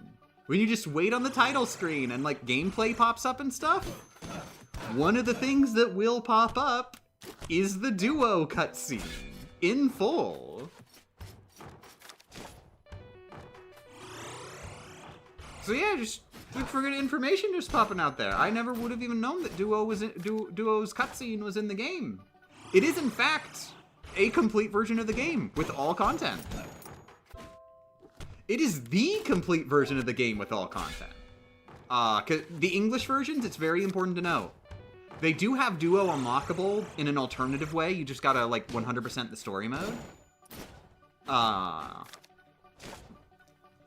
But the English versions of Battle and Chase, I do not recommend playing them. Even if you don't speak Japanese, I recommend just using guides online. Because they removed, like, almost all of the cutscenes and voice acting in the English versions.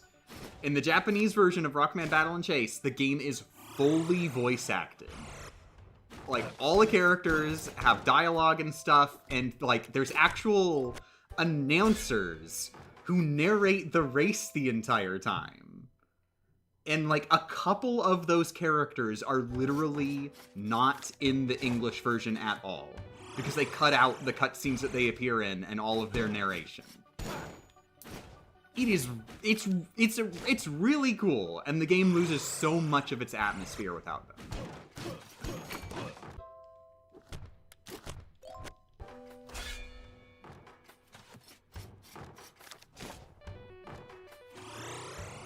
But yeah, you should be able to play it, even if you don't know Japanese. You will have to do a little bit of like looking at guides online to figure out what like all the parts do. It might be a little difficult to tell which part is which if you can't read Japanese at all, but you should be able to work it out.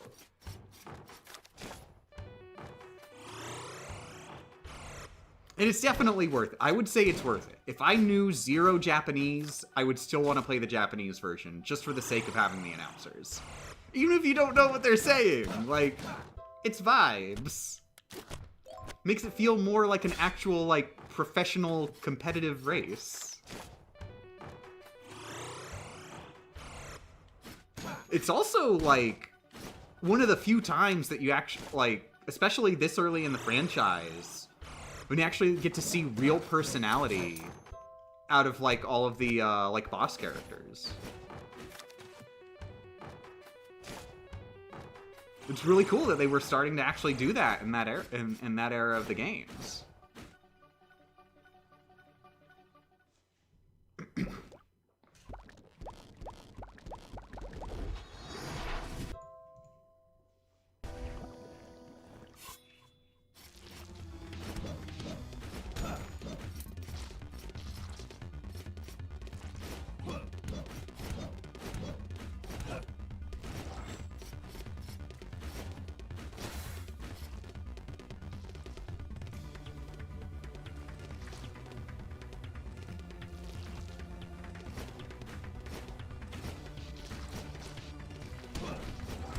Dang it. Yeah, I am starting to like the box enough. If I developed a game, I would make Wingdings one of the language translations, just because someone would use it. Good.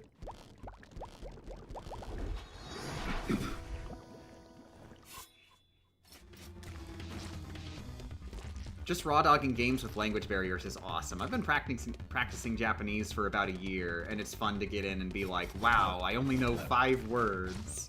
When back then I knew 0 words. Oh yeah, it is.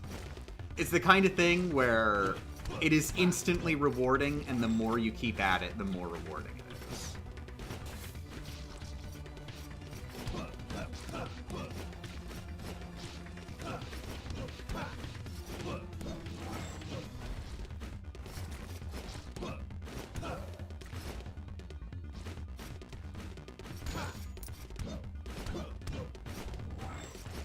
Like, even if you, like, just watching anime, I remember in the really early days, just watching anime and recognizing, oh, he's saying damn! It's so hype.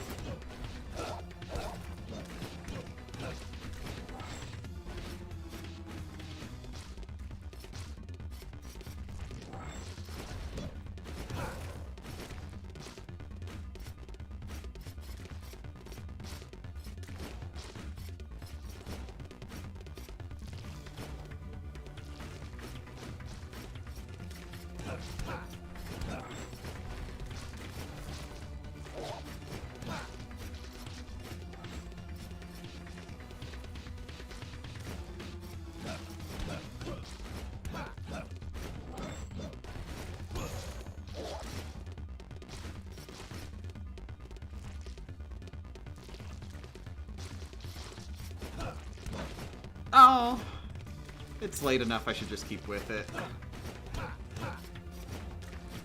Eh.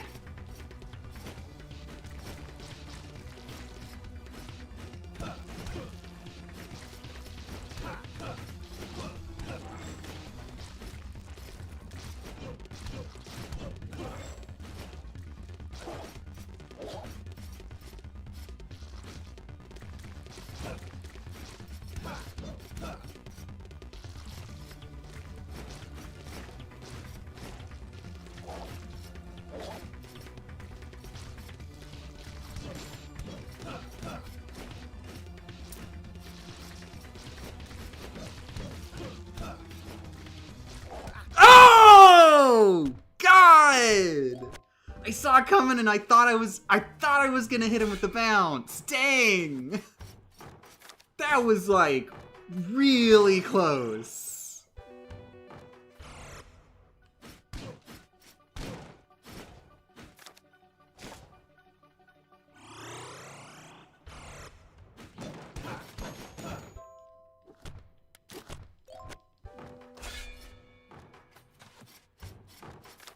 I've been meaning to learn a third language, and Japanese has become a real option because I can phonetically recognize words only if you say them specifically like one of the Mugiwaras. I'm not sure I understand the sentence, but yeah, awesome!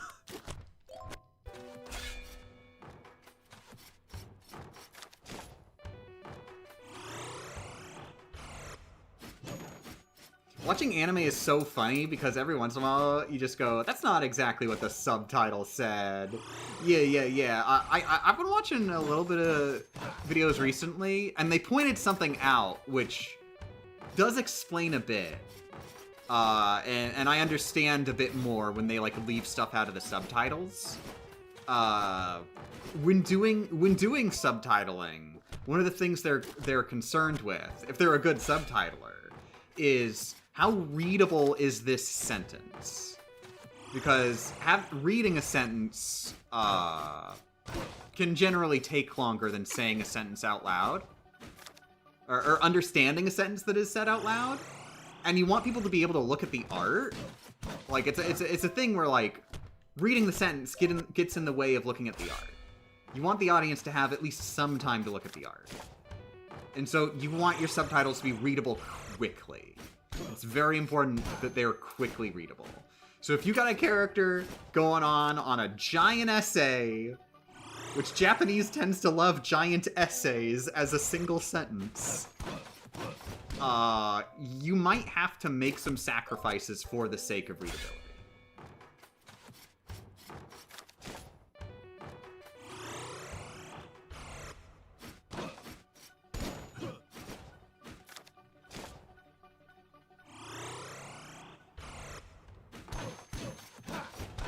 Pointing out discrepancies on subs isn't really complaining about them, mind you. Oh, no.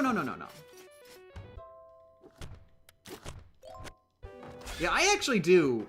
I do personally prefer when subtitles are, or like when translations in general are like as accurate as possible in including all of the original information with as few alterations as possible.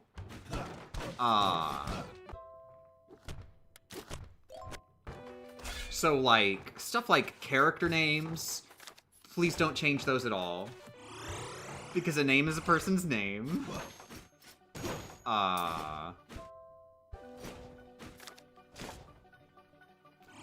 And stuff like, maybe there's a pop culture reference that people wouldn't get. Do you include that pop culture reference that nobody will get? Nobody in America will get? Or do you change it to a different pop culture reference, or what? I say include the original pop culture reference. I go from the stance of the subtitles are assistance in helping people understand the work. And should not be treated as like... You shouldn't be trying to give people who do not have the required prerequisite knowledge a similar experience as someone who does have the prerequisite knowledge. That's what I'm getting at. So, people who get the reference will get the reference. Leave the reference the same. People who don't get the reference will not get the reference. Leave the reference the same. If you want to get all the references, move to Japan. I think it is reasonable to expect the audience to prepare themselves for media from a different culture. And understand that it's your fault. You're a loser for not knowing absolutely everything about Japanese culture.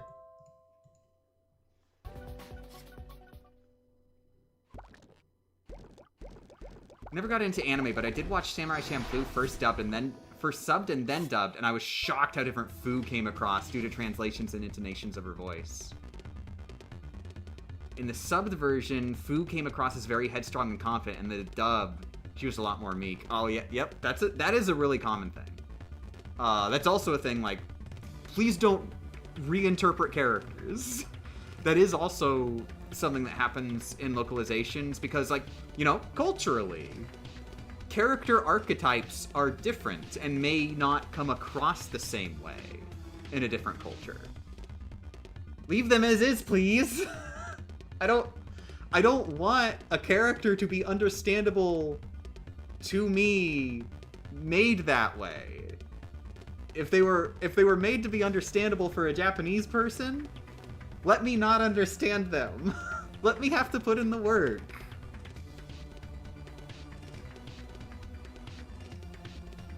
I feel like I'm not really explaining myself that well. I'm distracted by slime. But, I do want to say, this is very much a personal preference thing.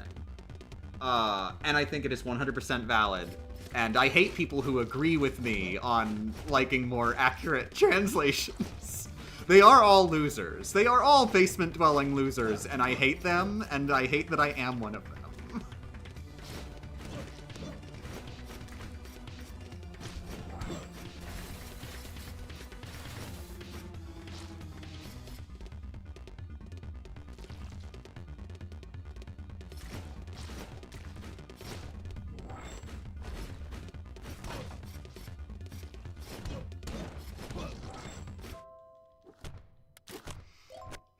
I was thinking, it's fine, I'll destroy the box, and then I was like, oh, I'll reset. I think it really depends on the anime. Like, Psyche K thrives on the pop culture references changing. There's other shows that should be more accurately done. I mean, I'd prefer, even if one that's, like, super reliant on pop culture references, like, maybe I wouldn't enjoy it at all, but I'd rather see the show, you know? I want to see the show as the artists who made it. I don't want to see the show as other artists who made their own interpretation made it. Did I just farm for chicken? I'm not very smart.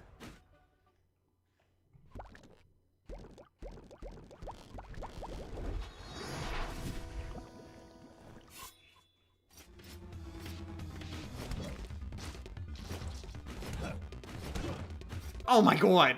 Take it! I don't mind calling him Krillin or Krilling or Kuriling. I mean, I think Krillin is an accurate enough translation. I feel like people get too much on that. Like when it comes to Dagnabbit, I'm farming for chicken again. When it comes to like romanizing the names, like you could do absolutely literally writing the kana out, but a lot of the time that is not accurate. Krillin actually kinda fits. And it's a decent enough interpretation of the Japanese name.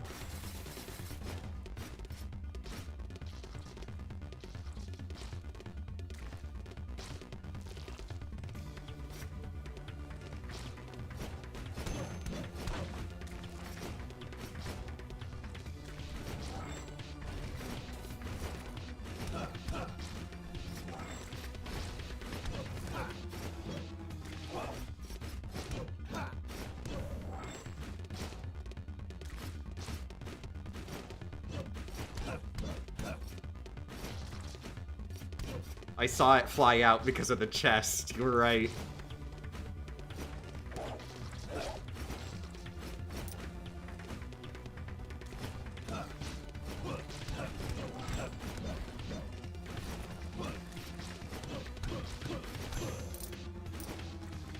Ah!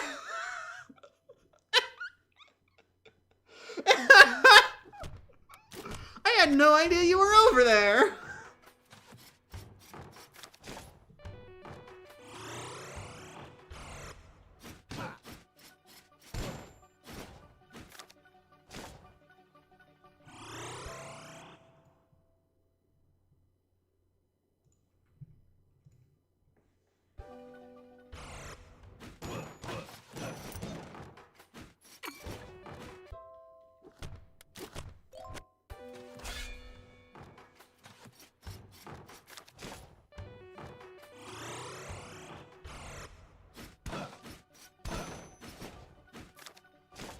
They kept every name the same except Chi-Chi, who we call Milk because Chi-Chi in Japanese means breast.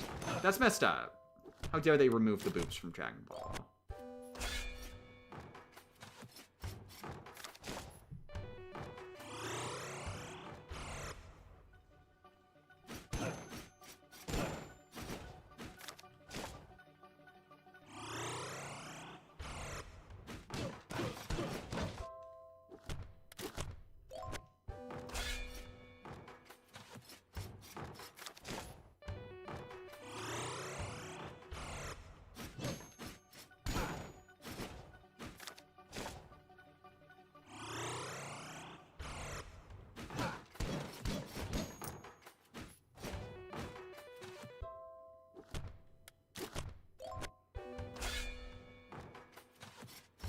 In American, they call him Tien Shihan, which is funny to me because his name is Tien Shinhan?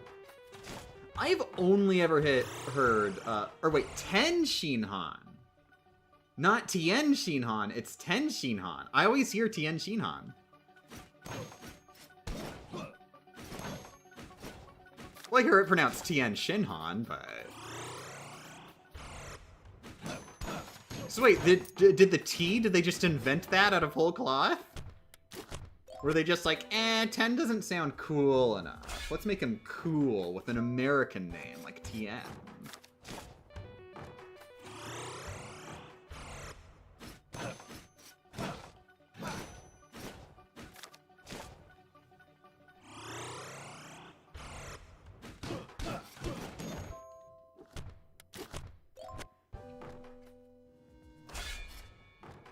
I don't like any North American Dragon Ball dub. It's because I'm very pretentious and don't like how many changes they made. I don't know, changes are... When they make changes, like the changes they make... I've seen a lot of stuff of, like, comparing, like, the Dragon Ball translations. And yeah, they changed some major stuff. Like, friggin'... Not even talking about, changing some pop culture references. They're going into, like, major, like actual, like, super duper important to a character's arc motivation stuff. and they're making changes to it, which, like, no! You're literally changing the story now! No, that's stuff you don't touch! That's what the story means!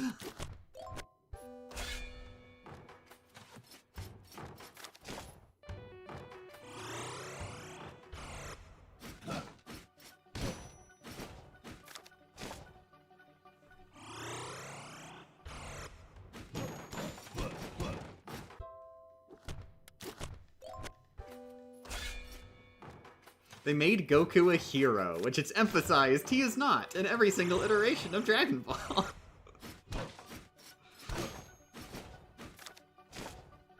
Nah, he's just a really hungry guy.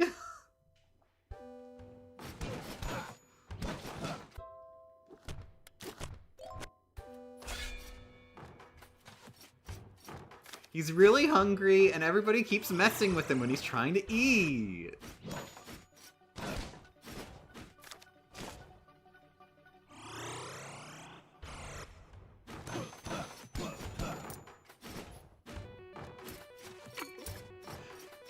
Wait, in Japanese Dragon Ball they call Goku Sonku a lot as like a nickname? That's messed up that they don't bring that over. That's cute.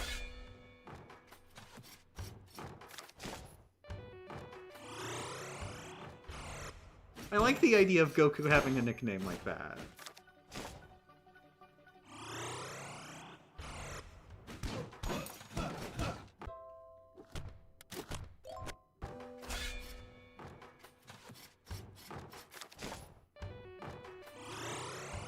Grew up with a translated French manga. Goku was always called with his full name of Son Goku. Same with Son Gohan, Son Goten. Krillin was still the same.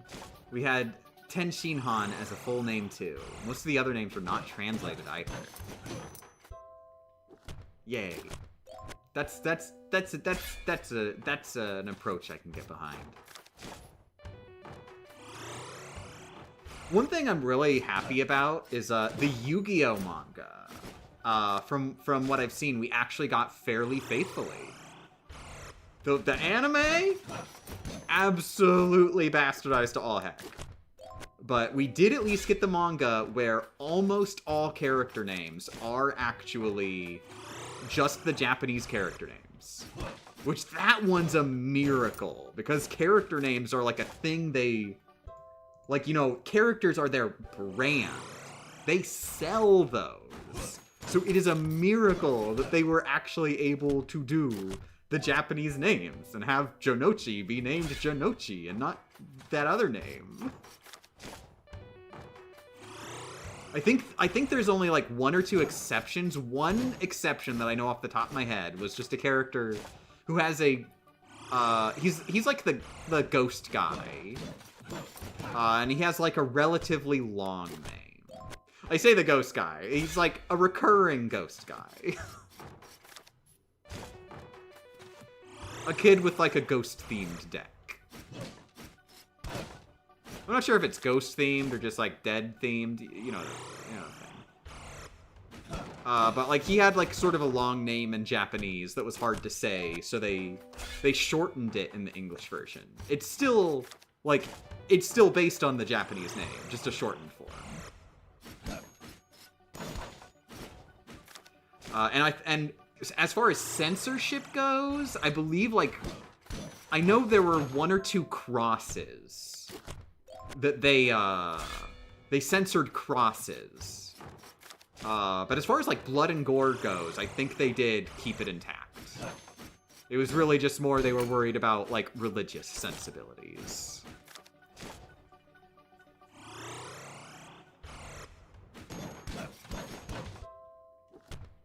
Yes, in America, you can show someone's brains getting blown out, but you can't show a cross, God no.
Dang it.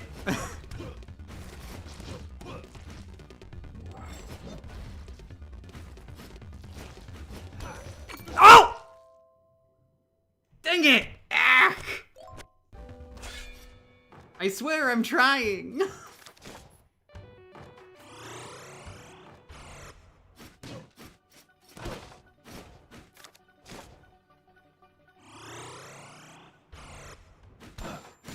Oh yay, Lennox, you're even saying, I say this all the time in the official, or wait, no, not that one. Oh, it was actually Darren. I'm sorry for attributing what Darren said to you, Lennox. I'm sorry for attributing what you said to Lennox, Darren. Darren saying, the funniest thing from JoJo English translations is that since the JP dub is unchanged, the subtitles say the localized stand name, while the character clearly shouts the original. It's so funny. Like, they're literally only changing it for legal reasons. But, like, do you think that's gonna work in court? No, no, no. You see, we're lying. We're lying about what everybody is hearing. That means that we can use your trademark.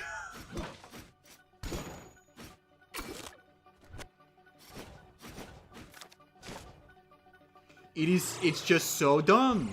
It's like one of the funniest bureaucracies. Just totally dumb, pointless bureaucracy. Making them, like, jump through all these weird hoops that only they can see. In full view, in public.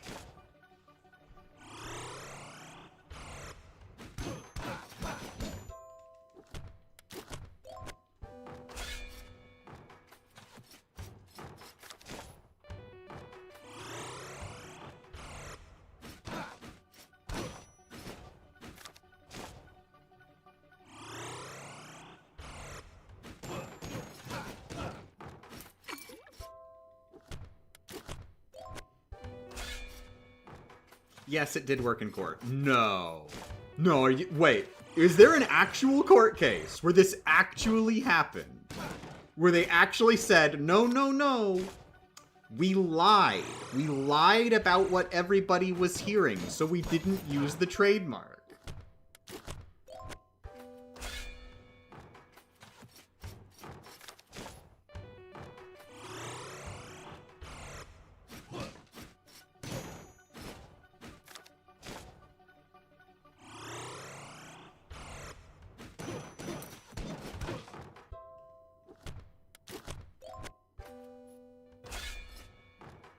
Damn, I love KR. What is KR? I was about to read that comment and say the name of a game that I definitely know you're not talking about.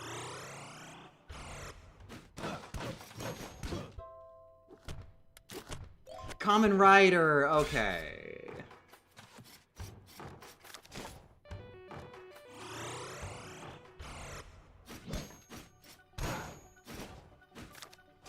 There are 3 parallel conversations in chat. I haven't noticed.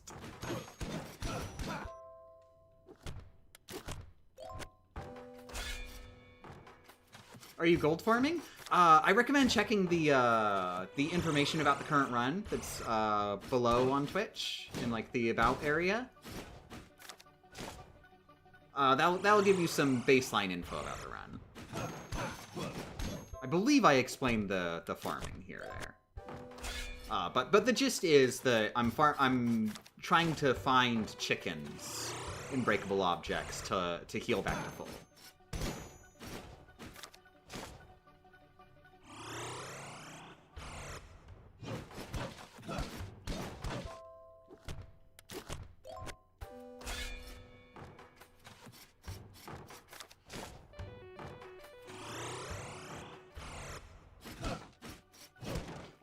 Why can Peter Griffin say Crash Bandicoot, but Bruno can't say Sticky Fingers?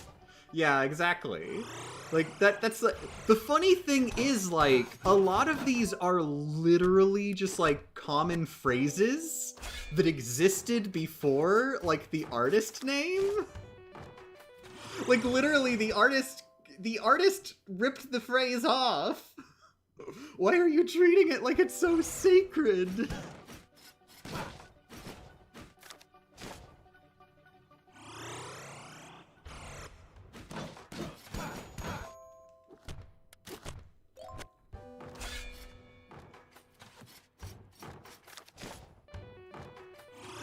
Like, the changes are enough of a deterrent to make the trademark rules not apply. Well, a deterrent. But would it hold up in court? That's the thing. Prevent people from suing you. Sure. Oh, exactly. There, I looked up above. You were saying exactly that. It didn't happen in court, but it didn't have to. It hasn't been trademark struck yet. Yeah. What they're doing is they're playing a little bureaucracy game where they're where they're doing their little dance. Like, they do this little dance and it makes them not get sued. Meanwhile, they're still doing the thing that they're worried about getting sued over. They're just like, if I do the dance, it won't happen. And I think the stupidest thing of all is that the dance may very well be working. They may actually be onto something.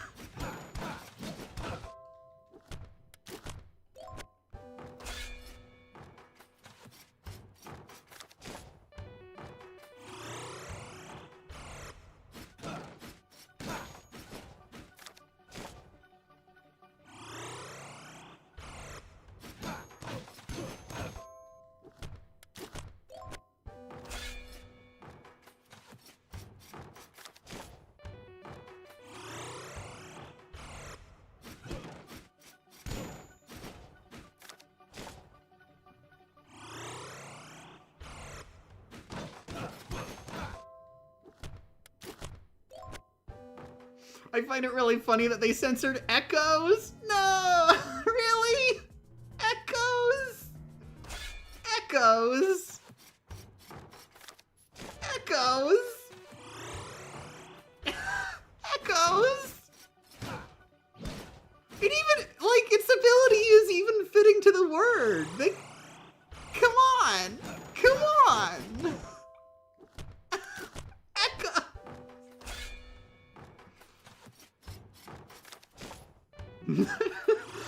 Just wait. Araki's gonna really mess with the localization team and really get them to have to go working overdrive when one of the characters in part 9 is going to reveal their stand. The...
Talking and watching been fun, but I gotta go fight my own enemy stand, House Chorizo!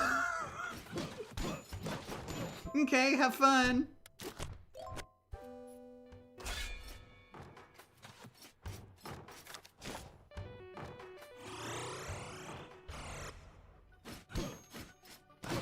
Thanks for joining, by the way. Hard to much. Am I still having chicken for breakfast? You'll never guess what's for breakfast.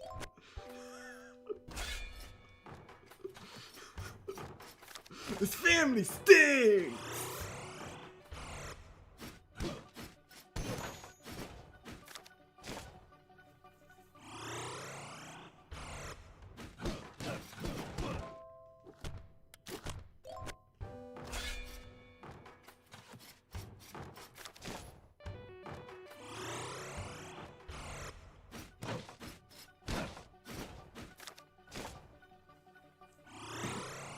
By the way, did you guys hear about the Powerpuff Girls? They're dead. Mojo killed them. Really messed up. I guess the villains won. And it's just gonna be our life now. Mojo's gonna rule the world. Sad day for everybody.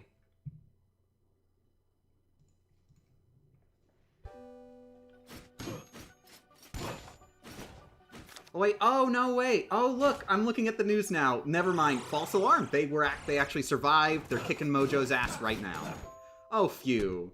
Heroes win. The day is saved. What did I tune into? A way to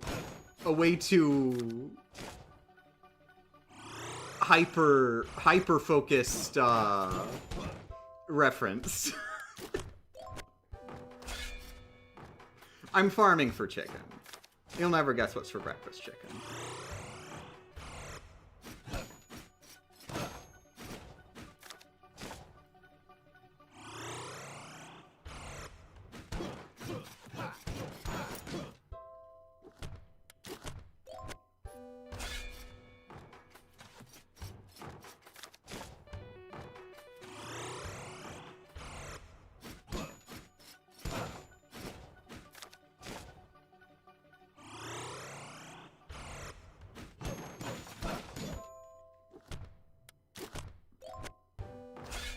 Oh god, is it 6:30 already? Jesus, I said it was gonna stop at 6! Oh. One more attempt. Okay, I'm making a declaration now, one more attempt, and then I am ending the stream. I am making this promise to myself. I'm gonna take a shower, dagnabbit. I'm dirty. I wanna be all clean.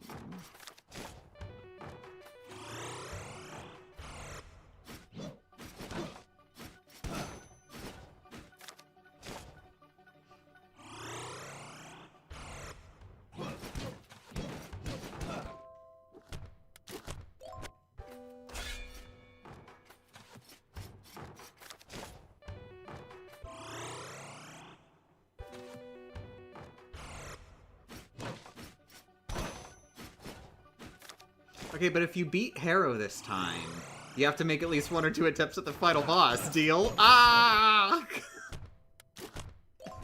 I know you're just trying to get me to do it. That's the vibe I get from the deal and the emoji. But like, no, you're kind of reading me as a person. Like, that's exactly the kind of thing that I'd be like, well, no. Now I want to end out the stream with a few attempts at the final boss. No, I want to celebrate. Talking about Powerpuff Girls made me think about Powerpuff Girls Z for the first time in a while. I need to get back and actually watch the whole series for that. It's only like 1 season, right? I've never actually sat down and watched Powerpuff Girls Z all the way through. I've only ever made it like 10 episodes in. And I love Powerpuff Girls, so I have to. The issue is I don't like the anime as much as the original show. And I love Magical Girl, so like I don't think it's very good. I don't think it's very good. But it's Powerpuff Girls, so I have to watch it. One of these days.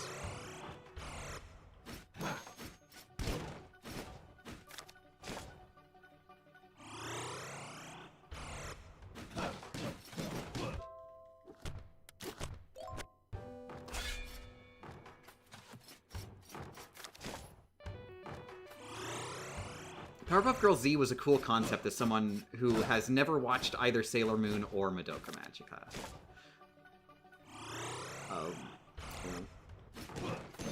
I haven't watched those.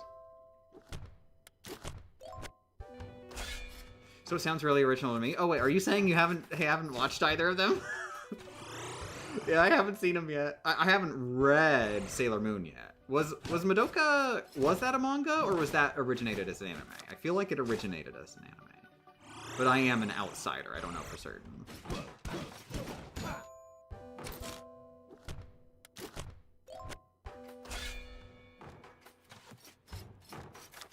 Yeah, with Magical Girls, what I really love is, well, I don't know how it is in all of them, but at least in Pretty Cure, and I assume it's just a standard trope for Magical Girl, is the way that they literally fight with friendship, and the villains they fight are literally the physical manifestation of bad vibes. They literally fight bad vibes with friendship. It's so good.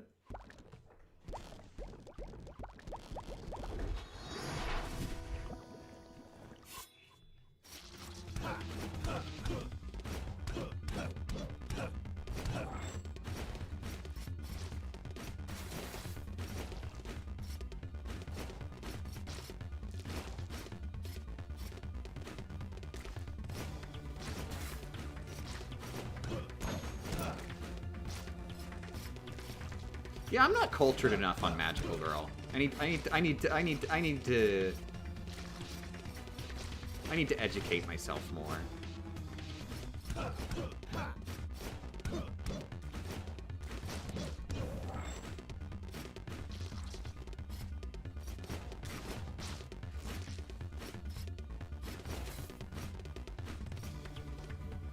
I'd make a funny Madoka Magica joke, but it'd be a spoiler. I'm really sad I had that spoiler spoiled for me by someone who was just like it was someone who was actually like trying to get people to watch it too. And they literally, like, the way they're trying to get people into the series is saying the spoiler. I feel like, hey, wait, hold on. I think you're sort of countering your goal here.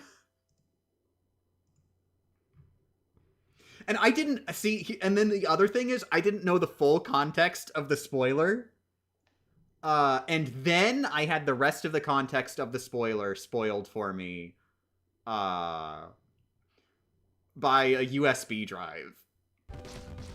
I'm pretty sure the original I'm pretty sure I know what the original context of this USB drive is.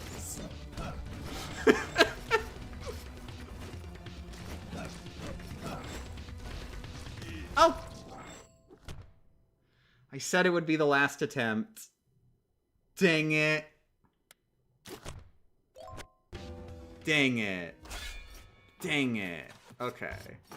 That was the last attempt. I just wanted to get back in the game and double check that I'm not dead. Just to be super certain. I'll do the chicken. Yeah, no. I'm gonna be nice to myself. I'll do the chicken grind on the next stream.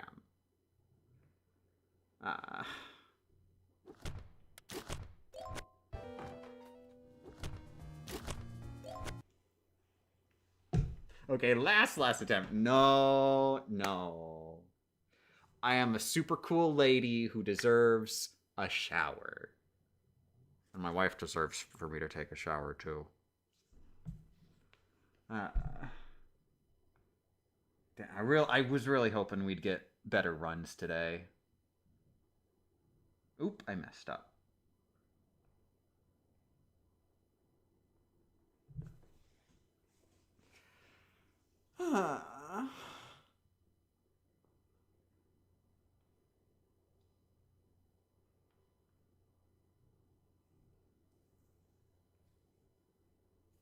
And yeah, thank you very much for joining, Zorse, and thank you very much everybody else. Who I love equally. Zorse just gets special shout-out privileges for being good at video games. Yeah, night nights, heart emojis, heart emojis, heart emojis.